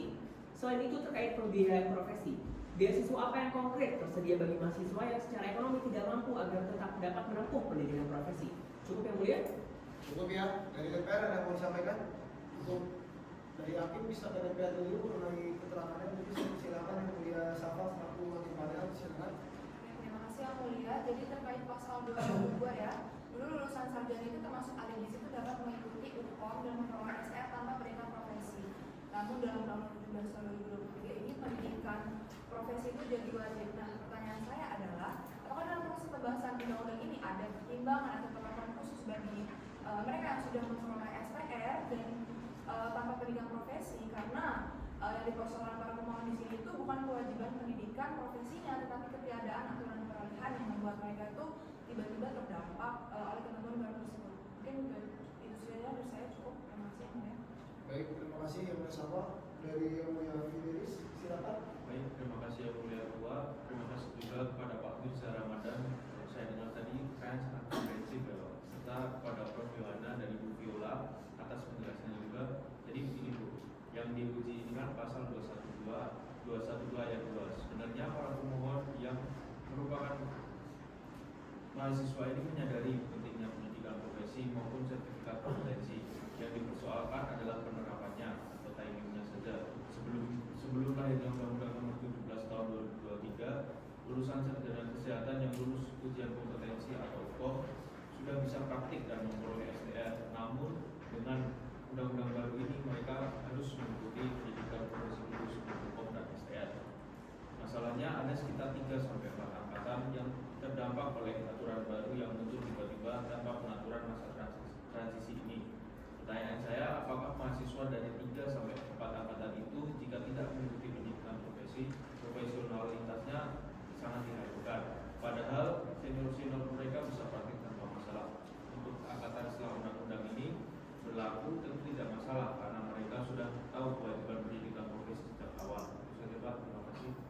Baik, terima kasih Yang Mulia. Selanjutnya saya persilakan Yang Mulia Mirza Yusuf. Silakan Pak. Terima kasih Yang Mulia Pak Ketua dan juga kepada Pak Mirza, pada para ahli juga. Kami mohon penjelasan lebih lanjut mengenai ketentuan peralihan bab 29 pasal 449 huruf B dan C Undang-Undang Nomor 17 Tahun 2023 terkait pasal 449 huruf B yang mengatur penerbitan STR yang telah diverifikasi dan memenuhi persyaratan. Kami mohon konfirmasinya apakah frasa ini memungkinkan lulusan sarjana sebelum berlakunya undang-undang yang saat ini itu pendidikan profesi belum diwajibkan untuk tetap memperoleh STR tanpa harus menempuh pendidikan profesi. Selanjutnya, terkait pasal 449 huruf C yang menyatakan dokumen yang masih dalam proses awal sebelum verifikasi akan disesuaikan dengan ketentuan undang-undang ini. Konfirmasi, apakah ini berarti bagi mereka yang belum diverifikasi ini wajib mengikuti pendidikan profesi untuk melalui STR? Dan terakhir, menindaklanjuti Yang Mulia Prof. Nabila, kami mendesak agar DPR memberikan keterangan mengenai pertimbangan politik hukum di Panja terkait pasal 449 ini, khususnya mengenai nasib para sarjana yang belum berkutat dan masih dalam tahap awal pengambilan STR yang kini dihadapkan pada kewajiban pendidikan profesi secara mendadak. Terima kasih Pak Mirza, saya nggak ada pertanyaan untuk ahli. Baik, terima kasih Yang Mulia Mirza Yusuf. Silakan untuk dijawab Pak Mirza dari DPR. Dari para hakim tadi mungkin ada penjelasan. Baik, terima kasih Mulia. Terima kasih atas catatan dari para yang mulia. Pada prinsipnya, kami dalam menyusun undang-undang kesehatan telah melibatkan seluruh pemangku kepentingan, termasuk organisasi mahasiswa kesehatan, melalui berbagai pertemuan formal maupun informal. Seluruh masukan tersebut menjadi dasar kami dalam menyesuaikan kebijakan. Dalam masa transisi, DPR juga meminta Kemenkes menyusun aturan teknis melalui Permenkes, khususnya mekanisme peningkatan kompetensi, baik formal maupun informal, agar tidak ada pihak yang tertinggal dalam proses transformasi pelayanan kesehatan. Terkait dampaknya bagi tenaga gizi dan tenaga kesehatan lainnya, kami telah mendorong Kemenkes untuk memastikan seluruh kelompok terdampak dapat mengikuti proses peningkatan kompetensi. Ketentuan ini akan dimuat dalam Permenkes dan sesuai arahan Yang Mulia. Penjelasan lengkap akan kami sampaikan dalam keterangan tertulis. Terima kasih. Baik, terima kasih Pak Mirza. Selanjutnya Pak Fiona, silakan. Baik, terima kasih atas masukan maupun berbagai informasi yang diberikan oleh pihak utama maupun dari pihak yang mulia yang kedua maupun yang mulia menimba yang sebagai konsen terhadap peningkatan mutu dari pendidikan kita. Yang pertama, secara singkat, memang ini terjadi di kami juga di kalangan dengan para insinyur pada waktu transisi. Memang kami juga dalam periode transisi di mana saya pun dulu tahun 1975 itu saya langsung pakai insinyur gitu loh. Itu enggak pakai profesi langsung kerja dan seterusnya. Pengajaran kuatnya memang dilakukan MPR. Sekarang sudah intens sekali MPR-nya. Saya kira sudah beberapa universitas sudah bisa melaksanakannya ya. Kita mengajar terus untuk bisa meningkatkan sesuai dengan tenggat waktu yang memang terbuka. Nah, sekarang ini justru baru dibuka untuk yang reguler itu yang terus gitu Bu. Kemudian dia mengambil profesi, tetapi MPR malah didahulukan. Kemudian masih jalan terus juga sampai kita harapkan bisa menyelesaikan semua transisi tersebut. Kemudian di sisi yang lain, tadi ada yang pihak pemohon. Jadi apakah yang dulu tidak bermutu? Ini termasuk yang dulu ya. Jadinya masalahnya bukan di mutu, tapi masalahnya ke depan sebagai itu sebenarnya harus jelas, kode etiknya harus jelas, sehingga berbagai permasalahan terjadi kita mudah menyelesaikannya. Itulah yang kita inginkan secara praktis. Adakah bukti itu ke depan? Tidak ada. Tapi kalau dikatakan sesuatu ya pasti banyak. Tapi kalau standar maupun berbagai hal itu belum ditentukan jelas kan nggak kelihatan. Oleh karena itu inilah yang kita inginkan ke depan sehingga sesuatu yang menjadi jelas itulah profesi standar ini. Kalau standarnya seperti ini. Nanti kalau ada penyimpangan bagaimana mengatasinya? Prof, mohon maaf. Bill? Izin Yang Mulia Pak Ketua. Jadi kan ini ada perubahan aturan dari sebelum Undang-Undang 17 2023 ke setelah 2023. Ya. Nah, mestinya untuk kepastian bagi mereka yang ada di fakultas kedokteran atau fakultas lain yang terkait dengan kesehatan, terkait surat izin, STR dan segala macamnya itu yang wajib pada ujian, itu kan diberlakukan bagi mereka yang masuk setelah undang-undang ini disahkan. Jadi masalahnya di situ Prof. Desain baru kok diberlakukan kepada mereka yang tidak menggunakan desain baru itu. Mestinya transisional itu tidak boleh merugikan mereka yang sudah menjadi mahasiswa di undang-undang sebelumnya. Pokoknya ada di situ Prof. Jadi kekhawatiran mereka ini merupakan sesuatu yang dapat dipahami. Terima kasih. Terima kasih oleh Dimas. SR adalah praktik terbaik keinsinyuran yang diberikan secepatnya sampai berdasarkan formalitas bertahap. Ini mirip bidang kesehatan dengan penyelesaian kemudian. Waktunya juga cukup ya untuk proses ini. Terkait Yang Mulia Mirza Yusuf, tadi Undang-Undang Nomor 12 itu telah lolos uji berkali-kali. Pengembangan itu juga telah beralih dari hierarkis ke tidak inovatif tanpa batas umur. Saya juga menyampaikan ini di UGM, di UGM dan Fakultas PTN. Ilmu hukum pun kamu harus namanya integrasi kedokteran antropologi di UGM didukung oleh persidangan MK. Rapat itu juga sudah kuat dan tinggal implementasikan saja. Soal profesi pilot atau sopir ini mirip-mirip tapi beda kompleksitas saja. Berbasis sains teknologi membutuhkan pendidikan formal, sedangkan keterampilan membutuhkan pendidikan informal. Praktis seperti arahan yang mulia kedua di keinsinyuran lulus uji kompetensi SNM itu menjadi manusia yang mulia. Nah, yang saya maksud Prof itu terkait penggabungan unsur-unsurnya itu seperti apa Prof? Kalau disederhanakan kira-kira seperti apa antara kompetensi dengan profesi? Baik, karena ini pertanyaan yang mulia yang kedua. Dalam praktik terbaik kami, kompetensi itu diberikan oleh perguruan tinggi, sementara profesi itu dinilai oleh asosiasi seperti Persatuan Insinyur Indonesia. Setelah lulus, perguruan tinggi itu menerbitkan sertifikat profesi dan portofolio yang dinilai untuk menetapkan sertifikat kompetensi seperti insinyur profesional pertama, madya dan juga utama yang kemudian diikuti penerbitan SCR. Pesan pentingnya adalah standarnya harus dicapai terlebih dahulu dan setelah terpenuhi penerbitan sertifikat harus dipersulit. Saya kira itu yang boleh saya sampaikan. Terima kasih. Terima kasih Prof. Selain itu Bu Viola silakan. Terima kasih Om Lia, ada beberapa hal yang ingin saya tanggapi. Pertama tadi terkait perbedaan uji kompetensi dan juga uji kompetensi oleh dunia. Begini Bu, uji kompetensi itu mulai pembahasan teori secara luas seperti pada tugas studi bahasa Inggris dan juga kimia. Sedangkan uji kompetensi itu bersifat lebih spesifik seperti pada TOEFL atau sertifikasi profesi. Nah, karena akan ada usaha yang beragam, perguruan tinggi itu menggunakan uji kompetensi. Sementara sertifikasi itu dilakukan setelah lulus sesuai dengan bidang masing-masing. Contohnya seperti profesi guru atau ahli kesehatan. Kemudian ada pertanyaan kedua tadi oleh Pak Sakobo Mohon dari Bute terkait lulusan lama yang sudah memiliki SR dan juga lulusan baru itu belum. Itu tuh bisa terjadi karena dulu itu standar uji kompetensi itu belum ketat dan kurikulum pun juga masih bersifat vokasional. Nah sekarang perubahan standar itu diperlukan karena adanya curriculum impact seperti AI, IoT dan juga 3D printing itu menuntut tenaga kesehatan zaman sekarang itu memiliki kompetensi yang mutakhir. Nah saya menyarankan lulusan yang belum memiliki standar itu bekerja di sektor lain terlebih dahulu dan juga perguruan tinggi itu bisa membuka pendidikan profesi supaya lulusannya menggunakan kualifikasi. Kemudian kampus itu juga dapat mengadakan program kami untuk memperbarui pengetahuan. Kemudian kurikulum itu juga harus dievaluasi secara berkala tanpa diskriminasi. Terakhir yang mulia, uji kompetensi itu tuh menilai kemampuan kerja, sedangkan sertifikasi profesi itu hanya untuk bidang yang diatur dalam undang-undang seperti hukum, hakim, perawat, dokter, atau pilot. Nah untuk bidang yang tidak diatur hukum seperti contohnya makeup artist itu tuh tidak termasuk regular profession. Nah setiap lulusan itu wajib lulus uji kompetensi sebelum diangkat secara profesional. Demikian, terima kasih mulia. Baik, terima kasih Ibu. Dari pemerintah masih ada hal atau saksi yang akan ada di sidang berikutnya? Izin yang mulia, untuk sidang ke depan kami mengusulkan adanya saksi bukan ahli. Saksi ya, berapa orang Pak? Saksi? 2 orang yang mulia. 2 orang ya. Oke, baik. Kalau begitu, Mahkamah menunda lagi persidangan ini untuk memberi kesempatan kepada pemerintah mengajukan 2 orang saksi dan dijadwalkan pada Kamis tanggal 19 September 2024 untuk pukul 30 waktu Indonesia bagian Barat. Agendanya mendengar keterangan saksi 2 orang dari pemerintah untuk perkara ini ya. Terima kasih Pak Viola dari Ibu Viola atas keterangannya, semoga bermanfaat bagi kami dalam memutus perkara ini. Demikian sidang selesai dan ditutup.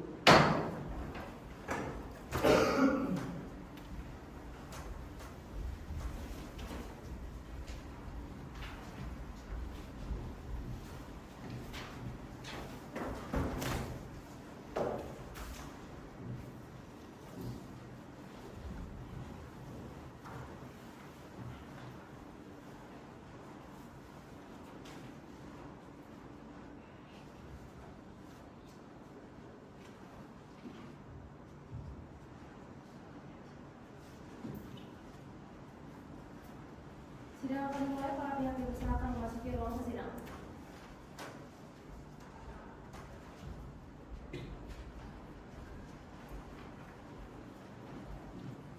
Sidang siap dimulai ya. Baik, kita mulai ya. Persidangan perkara pemusnahan dari PUU garis datar 22 Romawi garis 2024 dibuka dan persidangan dinyatakan terbuka untuk umum. Assalamualaikum warahmatullahi wabarakatuh. Selamat pagi, salam sejahtera bagi kita semua. Silakan pemohon memperkenalkan diri yang hadir siapa saja. Baik, terima kasih yang mulia. Assalamualaikum warahmatullahi wabarakatuh. Selamat pagi, salam sejahtera bagi kita itu semua. Pertama kali dari perkara 49, saya sekaligus selaku kuasa hukum. Suami saya dari mulia atas selaku kuasa hukum. Terima kasih yang mulia. Baik, terima kasih dari pemerintah. Silakan. Yang baik, Assalamualaikum warahmatullahi wabarakatuh. Yang mulia Ketua dan anggota Majelis Mahkamah Konstitusi. Pada hari ini ada perwakilan dari Presiden. Saya Nedanya Tiga Pipa, selaku koordinator penyelesaian sengketa perkara undang-undang dan pidana bersama serta Bapak Heri Gisira selaku Sekretaris Jenderal Kementerian Kesehatan. Demikian yang mulia, terima kasih. Baik, terima kasih. Hari ini agenda persidangan kita adalah untuk mendengar keterangan 2 orang saksi dari pemerintah ya. Di sini ada Pak Firza, Bu Viola dan Pak Yanti. Keduanya beragama Islam betul? Betul ya. Baik, kalau gitu kemudian sumpahnya akan dipandu dengan yang mulia Pak Firza. Silakan yang mulia.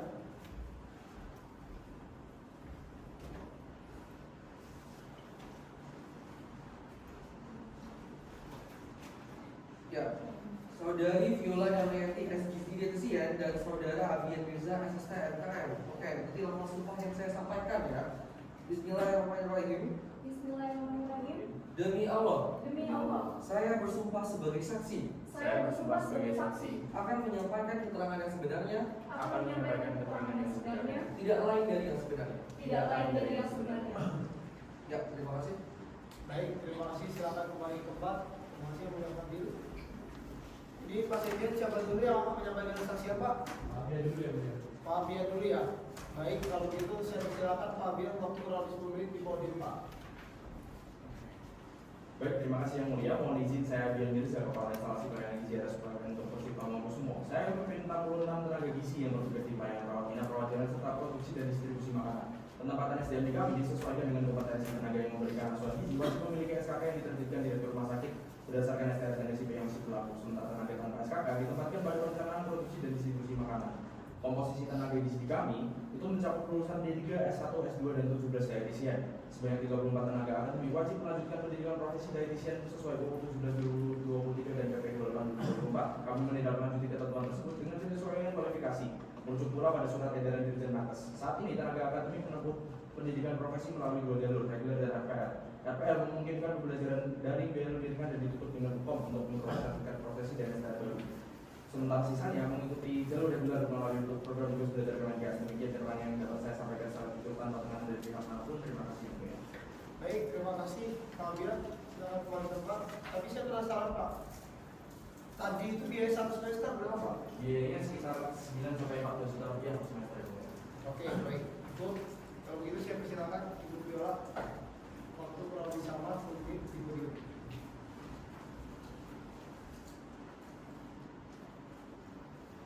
Baik, Assalamualaikum warahmatullahi wabarakatuh. Terima kasih yang mulia. Kali ini saya berikan penjelasan sebagai saksi di Mahkamah Konstitusi. Perkenalkan, nama saya Viola Damayanti Sarjana Gizi Dietitian, lulusan profesi gizi kesehatan pada tahun 2010. Pada tahun 2011 sampai 2012, saya bekerja sebagai kepala instalasi gizi di salah satu rumah sakit di Makassar.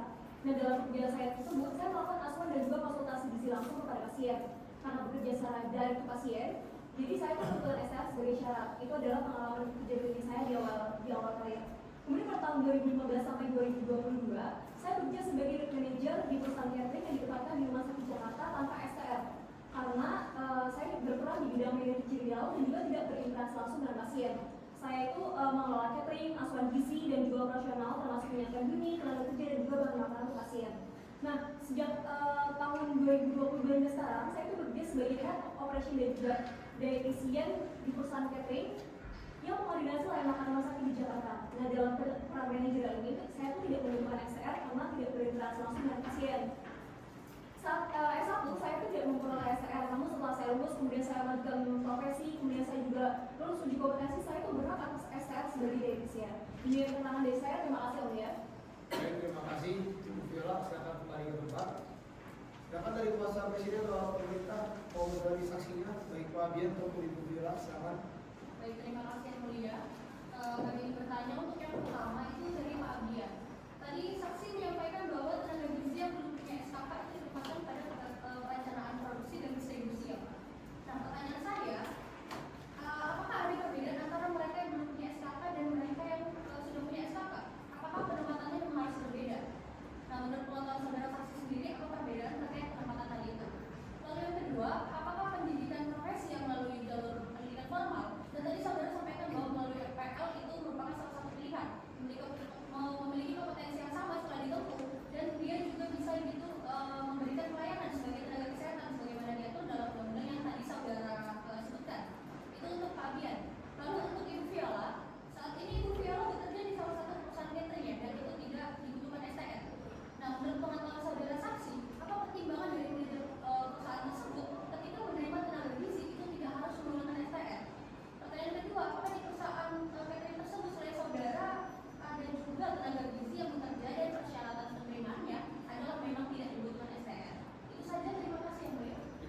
Sekarang kuasa hukum mohon silakan. Terima kasih Bapak Ibu atas kesaksiannya. Nah, ada beberapa pertanyaan yang kami ajukan. Pertama, pada saksi pertama ya Pak Adian, klien saya tuh untuk yang akademik, apakah dia dikategorikan sebagai tenaga gizi nutritional register atau dia sebagai tenaga gizi register dietitian? Tadi Bapak juga menjelaskan bahwa yang belum menyelesaikan profesi itu, maka dia akan diarahkan untuk ambil FPL, yang mana itu mendapat pembiayaan. Nah, klien saya itu kan bagi yang orang yang memang udah bekerja ya. Terus kalau misalnya kerja ke tempat Bapak, bagi yang memang ingin masuk dan dia itu sedangkan dia lulusan akademik, itu pesan untuk masuk ke tempat Bapak itu seperti apa? Itu belajar sama teman saya yang mulia untuk kebagian saksi kedua. Baik yang mulia, terima kasih. Saya mau minta kepada Ibu Viola untuk menjelaskan bagaimana rentetan peristiwanya. Jadi antara dia menjadi tenaga kesehatan di pengalaman sebelumnya menjadi unit manager di salah satu company catering itu kan pengalamannya membutuhkan STR. Sedangkan nanti menjadi manajer itu tidak.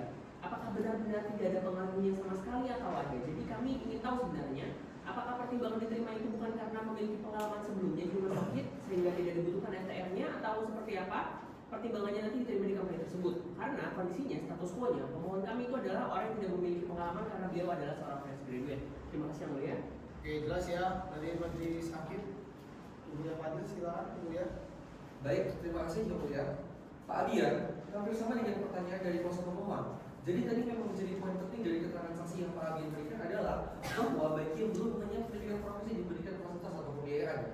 Apakah fasilitas itu hanya untuk yang bekerja di Kemenkes atau juga untuk seluruh sarjana gizi yang ingin memperoleh STR?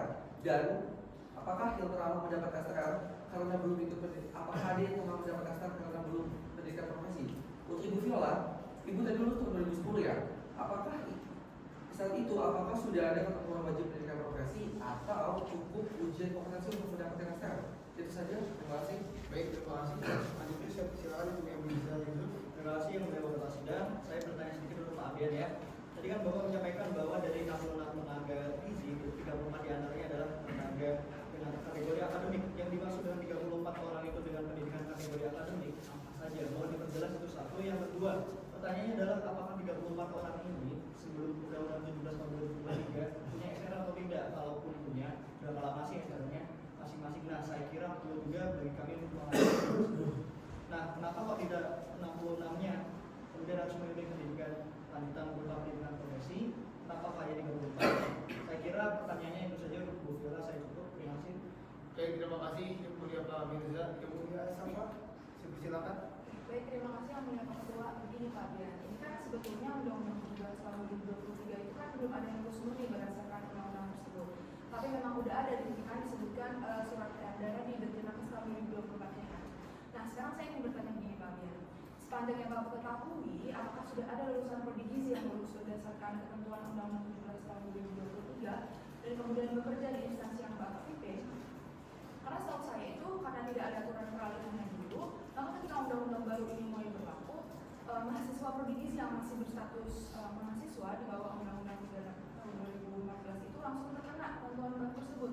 Nah, apakah di instansi Bapak itu udah ada pegawai yang merupakan lulusan prodi gizi berdasarkan aturan undang-undang 17 tahun 2023? Karena dari penjelasan Bapak tadi itu namanya seluruh pegawai yang ada saat ini adalah lulusan apa? Gitu Pak? Di sini mulia ada yang lama dan ada yang baru. Oh, ada yang baru setelah undang-undang 17 mingguan? Ada. Yang itu maksudnya berdasarkan undang-undang yang lama? Betul ya mulia. Oh iya, artinya dia undang-undang yang lama kan? Kemudian dia lulus itu ketika undang-undang baru berlaku. Nah, lulusan-lulusan yang lama itu ketika bekerja di instansi Bapak itu pasti ada kan yang sudah memiliki STR dan SIP sehingga dia bisa mengurus SKK-nya. Nah, pertanyaan saya untuk pegawai yang baru masuk sekarang, apakah mereka itu sudah memiliki STR? Karena berdasarkan ketentuan yang baru seharusnya mereka itu belum bisa mendapatkan STR. Kondisi selama undang-undang tidak ada. Nah, prosesnya itu mereka kemudian harus sekolah lagi kan Pak? Mengikuti pendidikan RK Pak, itu yang baru atau yang mana yang dibutuhkan? Yang lama, yang baru pendidikan dari baru. Oke, cukup ya, saya terima kasih Pak Ketua. Apakah sudah cukup atau masih ada yang disampaikan? Izin menambahkan yang mulia, penempatan tenaga gizi di kami itu dibedakan berdasarkan kepemilikan SKK, tenaga dengan STR dan SPK aktif memperoleh SKK dan dapat bertugas langsung dalam asuhan gizi di rawat inap maupun rawat jalan, sementara tenaga tanpa SKK karena STR tidak aktif ditempatkan di area manajemen yang perencanaan produksi dan distribusi makanan yang tetap merupakan bagian penting dalam penyediaan dari pasien. Ini saya sambung sebentar ya Pak. Itu RPL itu sama nggak dengan pendidikan profesi itu? Sama. Hanya berapa semester? 1 semester ya. Oke, baik, terima kasih Pak. Boleh saya lanjutkan yang mulia, mengisi di unit kami terdapat 34 tenaga gizi dengan kualifikasi akademik yakni lulusannya satu yang belum melanjutkan ke profesi. Bagi mereka yang masa kerja kurang dari 5 tahun dan bekerja di area pelayanan penulisan pendidikan diarahkan tidak dilakukan karena belum memenuhi syarat mengikuti RPN. Terus saya sampaikan pula bahwa lulusan profesi dietitian sudah ada sebelum tanggal 2017-2023 program pendidikan pertama sebenarnya oleh BGM dan kemudian diikuti oleh institusi pendidikan lainnya. Jadi keberadaan tenaga dietitian sebenarnya telah ada jauh sebelum regulasi baru diterbitkan. Terima kasih. Izin Pak Ketua. Silakan kemudian. Pak, tadi yang tenaga akademiknya kemudian ke pendidikan profesi itu kan sudah ada yang bertahun-tahun kan? Itu pernah punya STR atau tidak itu sebelumnya? Punya sebelumnya. Sebelumnya punya. Nah cuma untuk kemudian seterusnya mendapatkan STR itu harus tunduk pada tadi yang saya sebut dari Undang-Undang 17 2023 itu ya. Itu STR berapa lama sih Pak? Dan tiap berapa tahun dan perpanjangannya berapa tahun? STR tiap 5 tahun dan perpanjangannya 5 tahun. Oke, terima kasih. Oke, terima kasih. Silakan Bu Viola. Baik, terima kasih Mulia. Soal itu saya ingin menjawab beberapa pertanyaan. Pertanyaan pertama tadi dari pemerintah dunia terkait pekerjaan saya dulu. Benar, saat ini saya memiliki dua pekerjaan, yaitu pertama saya bekerja di rumah sakit dan melakukan asuhan dan juga konsultasi gizi langsung ke pasien sehingga SR diperlukan. Kemudian pada pekerjaan saya sekarang, meskipun saya masih berkaitan dengan pasien, SR tidak diperlukan karena saya bekerja di bagian penyelenggaraan makanan dan tidak berinteraksi langsung dengan pasien. Karena saya saat ini berfokus pada manajerial produksi dan juga penyelenggaraan makanan dapur sehingga SR tidak diperlukan. Kemudian ini pertanyaan kedua terkait perusahaan saya. Perusahaan saya itu tidak membutuhkan SR karena kami bekerja di bagian penyelenggaraan makanan, tidak berinteraksi langsung dengan pasien. SR itu hanya diperlukan jika kita berinteraksi langsung dengan pasien, begitu Ibu. Kemudian pertanyaan selanjutnya dari pemohon terkait tadi dengan cerita pelanjut kesehatan saat saya bekerja sebagai manajer. Mungkin hampir sama pada tahun 2015 saat saya memang bekerja, perusahaan saya itu tidak meminta SR karena memang tidak membutuhkannya. Sebab perusahaan saya itu bekerja di bagian catering untuk rumah sakit gitu. Kemudian selanjutnya ada pertanyaan dari Yang Mulia Fadil, koalisi Yang Mulia. Jadi saya itu lulus tahun 2010 setelah menempuh S1 dari tahun 2005 hingga 2009. Kemudian saya menjadi profesi dari tahun 2009 hingga 2010. Kemudian pada tahun 2010 saya itu memperoleh STR karena saya ingin bekerja di bagian gizi klinik dan juga melakukan asuhan dan juga konsultasi gizi langsung pada pasien. Demikian, terima kasih Bu ya. Izin saya mau mendengar sedikit tadi Bu Viola. Ibu, tadi ada mendapatkan STR setelah lulus S1 baru mengikuti pendidikan profesi setelah memiliki STR. Berarti saat itu pendidikan profesi itu tidak wajib ya? Iya. Saat itu kan berarti belum Undang-Undang 2017. Jadi Ibu langsung dapat STR setelah sarjana baru pendidikan itu perpanjangan STR. Iya betul. Jadi kesimpulannya ada perbedaan dong antara fakta yang disampaikan dengan Undang-Undang 2017 saat ini. Iya. Terima kasih. Terima kasih Bu ya. Pak Sakir atau Dirjen? Izin yang mulia pertanyaan untuk pertanyaan saja. Iya, silakan Bu Dirjen. Baik, untuk Pak Abian, tadi Pak Abian itu sampaikan bahwa sebelum adanya peraturan yang baru ini itu ada beberapa tenaga gizi dokter yang sudah memiliki STR. Nah, apakah saudara mengetahui ketentuan peralihan yang ada di PP 28 di mana tenaga kesehatan lulusan akademik yang masih memiliki STR itu juga masih kebetulan memberikan pelayanan. Nah, bagaimana pengetahuan saudara saksi sendiri sebagai kepala instansi di gizi di RSCM terhadap hal ini? Terima kasih yang mulia. Ya, silakan Pak Abian, tapi sebelumnya mungkin ini ada tambahan dari Yang Mulia Mirza Yusuf, silakan. Ya. Sebelum lanjut ke jawaban Pak Abian, tadi itu saya tertarik Bu, itu aturan yang mana ya? Ya, izin yang mulia itu Undang-Undang 17 tahun 2023, lalu ada aturan lebih lanjutnya dalam PP 24 tahun 2023 tentang pelaksanaannya. Kalau yang ini surat edaran Dirjen Nakes ini yang disebut Pak Abian, HK 0202-2142-003 garis datar 2020 itu apa? Aturan yang mana lagi? Itu sebelum PP 24. Berarti masih berlaku sampai sekarang surat edaran itu? Surat edaran itu mestinya begitu PPI berlaku, itu sudah ada di sini saja di PP 24 yang mulia. Karena PP 24 itu sebenarnya sudah mengatur beberapa substansi yang ada di surat edaran. Oke, jadi ini sebelum ada PP keluarnya begitu? Yang betul yang mulia. Terima kasih Bu. Ya, baik. Kalau begitu silakan Pak Abian. Terima kasih Yang Mulia. Mohon izin saya menjawab beberapa pertanyaan. Saya selaku pengelola tenaga gizi di RSCM tidak melanjuti terbitnya regulasi baik UU PP maupun surat edaran dengan koordinasi bersama KTKS. Ketentuan masa transisi 5 tahun bagi tenaga akademik program pendidikan proses dietisi yang menjadi dasar saya dalam melakukan pemetaan. Pertimbangan utama kami adalah masa berlaku STR karena itu RPL diprioritaskan bagi tenaga yang STR segera habis termasuk yang sudah berdaluarsa namun sudah mengikuti RPL tenaga dengan masa start lebih banyak, tetap kami rencanakan agar seluruhnya dapat beralih sebelum batas waktu 2029 sehingga tidak menghambat pelayanan. Dalam pelayanan kami menggunakan SKP yang membedakan pemberian kewenangan, tidak diberi kewenangan dengan supervisi dan kewenangan mandiri. Baik, Jadi mulai dari siang dan berprofesi. Demikian penjelasan saya yang mulia. Terima kasih. baik. Terima kasih Pak. Saya kira ini yang mulia Fidelis ingin menambahkan. Silakan yang mulia. Baik, terima kasih yang mulia. Saya hanya ingin menambahkan sedikit ke pemerintah terkait dengan regulasi teknis pelaksanaan Undang-Undang 17/2023 ini sudah beberapa PP yang dikeluarkan, termasuk surat edaran ataupun mungkin ada peraturan menteri yang lain. Itu nanti bisa tolong ditambahkan dalam keterangan tambahan. Itu saja yang mulia, cukup. Terima kasih. Terima kasih yang mulia Pak Fidelis. Silakan Pak Sekjen atau Bu Nia. Ya, yang mulia. Jadi intinya yang kami gunakan itu merupakan satu PP itu adalah sekitar 1.100 pasal mirip Omnibus Law yang dimana membuat satu amanat dari Undang-Undang 17. Nah, buahnya nanti akan diterbitkan sekitar 14 Permenkes yang telah dikelompokkan agar selaras dalam satu sistem, tidak tumpang tindih dan tidak ada ketentuan yang terlewat. Nah, untuk detailnya nanti akan kami tambahkan di keterangan tambahan. Demikian yang mulia, terima kasih. Izin yang mulia Pak Ketua menambahkan ke Pak Sekjen. Ya, silakan Pak. Pak Sekjen, persoalan utamanya adalah para pemohon merupakan presiden yang lulus sebelum Undang-Undang 17/2023 berlaku. Setelah mereka lulus, muncul kewajiban pendidikan profesi untuk memperoleh STR bagi yang berpengalaman dan dapat mengikuti RPL, tidak ada masalah. Tetapi bagi yang fresh graduate ini akan menjadi kendala.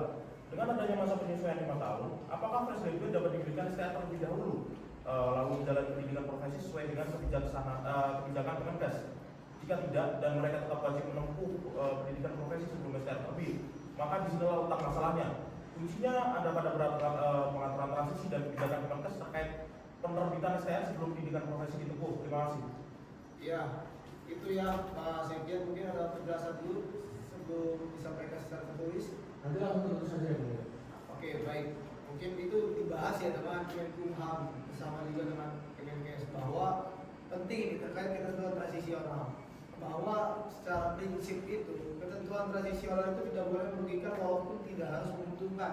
Itu yang kiranya sangat penting Pak dalam hal yang kita selalu bahas di persidangan kali ini gitu ya Pak.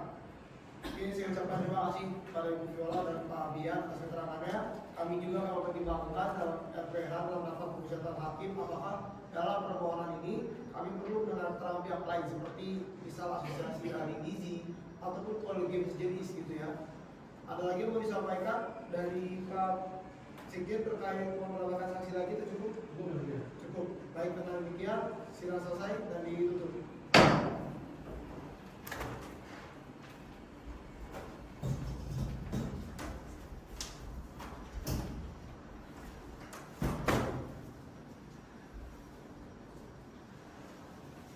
Sidang siap dimulai yang mulia. Baik, kita mulai ya. Persidangan perkara 49 dari PU garis datar 22 Romawi garis 2024 dibuka dan persidangan dinyatakan terbuka untuk umum. Baik, selamat pagi, assalamualaikum warahmatullahi wabarakatuh. Selamat sejahtera untuk kita semua. Bahwa agenda persidangan pada pagi atau siang hari ini adalah untuk mengucapkan putusan, dan untuk itu saya sampaikan sebagai berikut bahwa yang pertama tidak akan kami mengecek kehadiran dari para pihak karena sudah dilakukan oleh kepaniteraan sebelum persidangan tadi. Kemudian berikutnya pada sesi pengucapan putusan ini siapapun pihak-pihak yang hadir pada persidangan ini dilarang untuk menyampaikan penyalaan, interupsi ataupun argumen karena sudah kami berikan kesempatan pada sidang sebelumnya. Karena pengucapan putusan merupakan kesempatan bagi kami majelis hakim menyampaikan pandangan terkait permohonan. Kemudian mahkamah hanya akan mengucapkan pokok-pokoknya saja. Bagian lengkapnya silakan nanti baca melalui salinan lengkap putusan yang akan kami kirimkan selama tanggal 3 hari kerja setelah persidangan ditutup. Kemudian terakhir dilarang ada penggunaan gadget atau alat komunikasi lain ataupun yang sejenisnya. Bila ada yang melanggar silakan petugas untuk mengeluarkan pihak terkait yang melanggar. Dengan demikian akan dimulai ucapan putusan nomor 49. Dipersilakan yang mulia. Baik, terima kasih, saya bacakan. Putusan nomor 49 garing PU garis datar 22 Romawi garing 2024. Demi keadilan berdasarkan ketuhanan yang Maha Esa, Mahkamah Konstitusi Republik Indonesia yang mengadili perkara konstitusi pada tingkat pertama dan terakhir menjatuhkan putusan dalam perkara pengujian Undang-Undang Nomor 17 Tahun 2023 tentang Kesehatan terhadap Undang-Undang Dasar Negara Republik Indonesia tahun 1945 yang diajukan oleh Kumala sebagai pemohon 1 dan seterusnya sampai dengan pemohon 3 dianggap telah diucapkan. berdasarkan surat kuasa khusus bertanggal 7 Maret 2024 memberi kuasa kepada SKB DSH dan kawan-kawan dan seterusnya dianggap telah diucapkan. Selanjutnya disebut sebagai para pemohon. Membaca permohonan para pemohon, mendengar keterangan para pemohon, memeriksa bukti-bukti para pemohon, mendengar dan membaca keterangan tertulis Dewan Perwakilan Rakyat, mendengar dan membaca keterangan tertulis Presiden, mendengar dan membaca keterangan tertulis saksi dan ahli para pihak, mendengar dan membaca keterangan tertulis Persatuan Ahli Gizi Indonesia, mendengar dan membaca keterangan tertulis Kolegium Gizi, membaca kesimpulan para pihak, duduk perkara dan seterusnya dianggap telah diucapkan. Pertimbangan hukum, kewenangan mahkamah. Mahkamah berwenang mengadili permohonan aku. Kedudukan hukum pemohon. Pemohon 1 sampai dengan pemohon 3 memiliki kedudukan hukum untuk bertindak sebagai pemohon dalam permohonan pengujian pasal aku. Pokok 3.6 dan seterusnya dianggap telah diucapkan. Pokok permohonan menimbang bahwa dalam mendalilkan inkonstitusionalitas norma pasal 212 ayat 2 Undang-Undang Nomor 17 Tahun 2023, para pemohon mengungkapkan argumentasi dan seterusnya dianggap telah diucapkan. Pokok 3.11 menimbang bahwa setelah membaca secara saksama uraian dalil-dalil yang dikemukakan oleh para pemohon serta memeriksa bukti-bukti yang diajukan dan seterusnya dianggap telah diucapkan.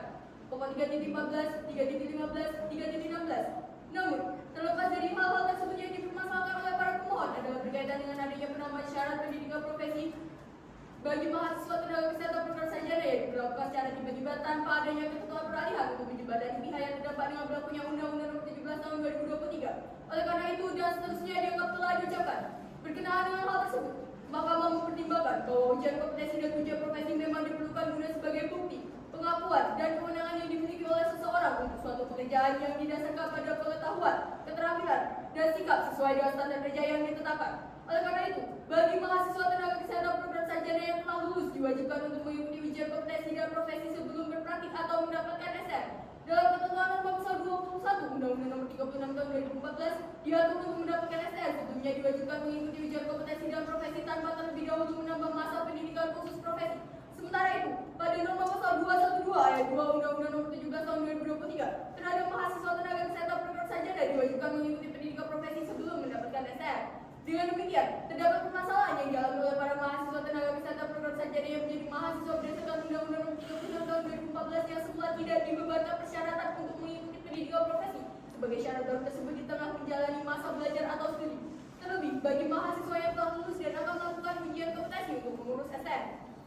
Berkaitan dengan fakta hukum tersebut, menurut Mahkamah, pemberlakuan ketentuan baru tidak boleh merugikan pihak-pihak yang terdampak.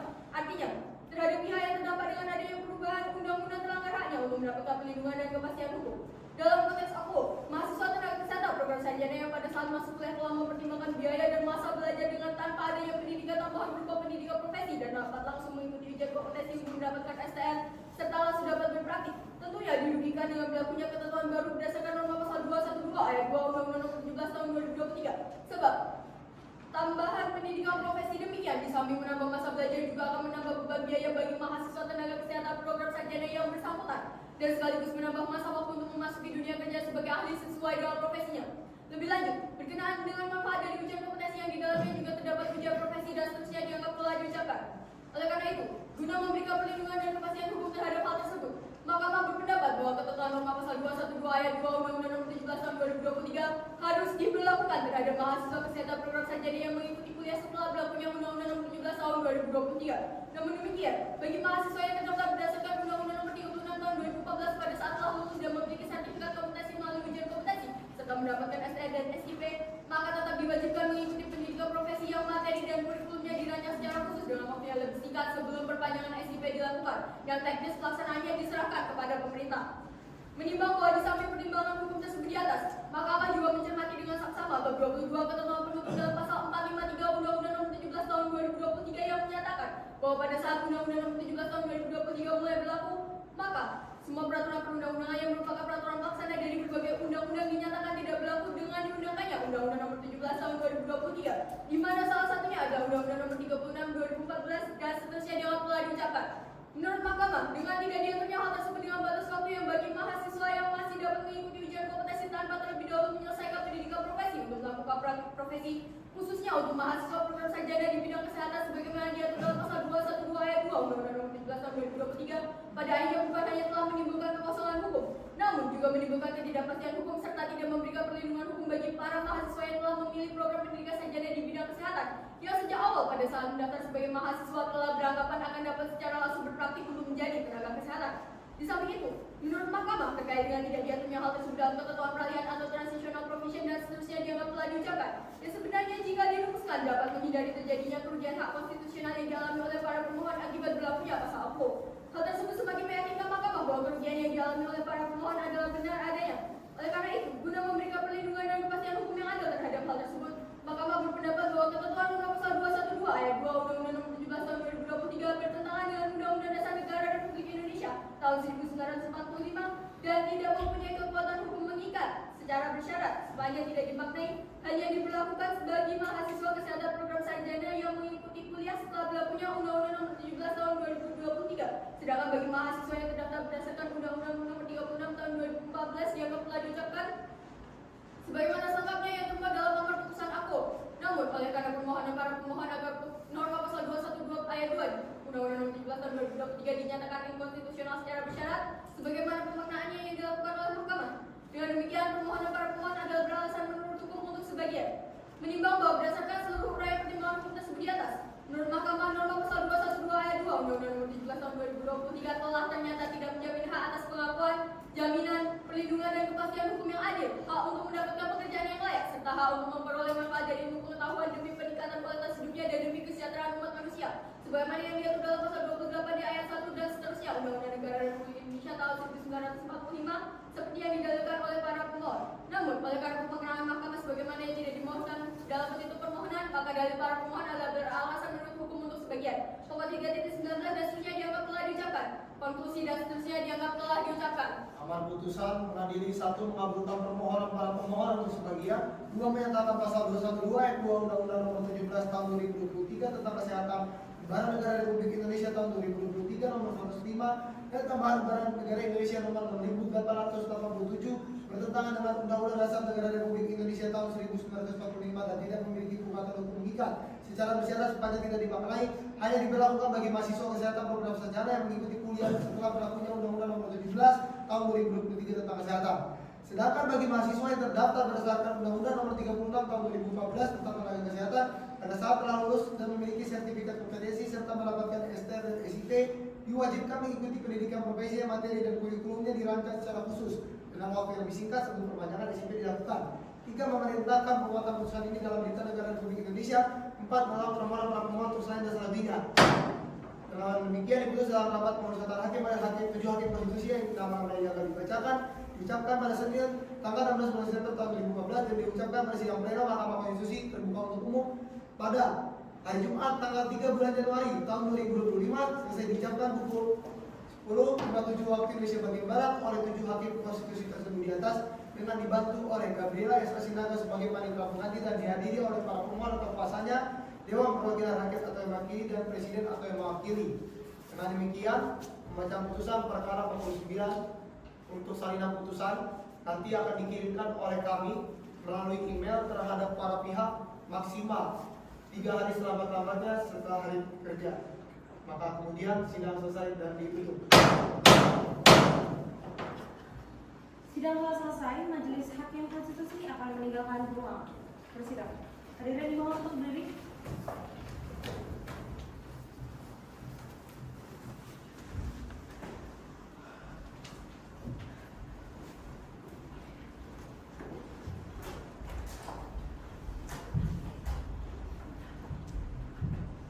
Para pihak diperkenankan untuk meninggalkan ruang persidangan.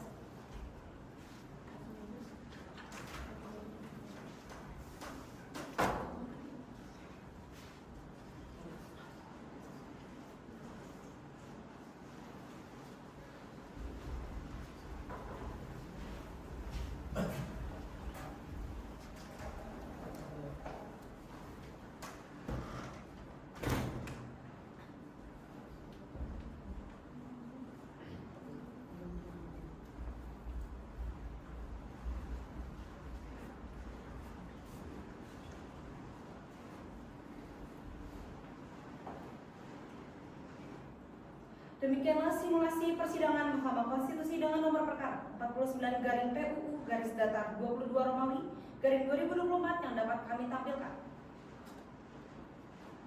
Wassalamualaikum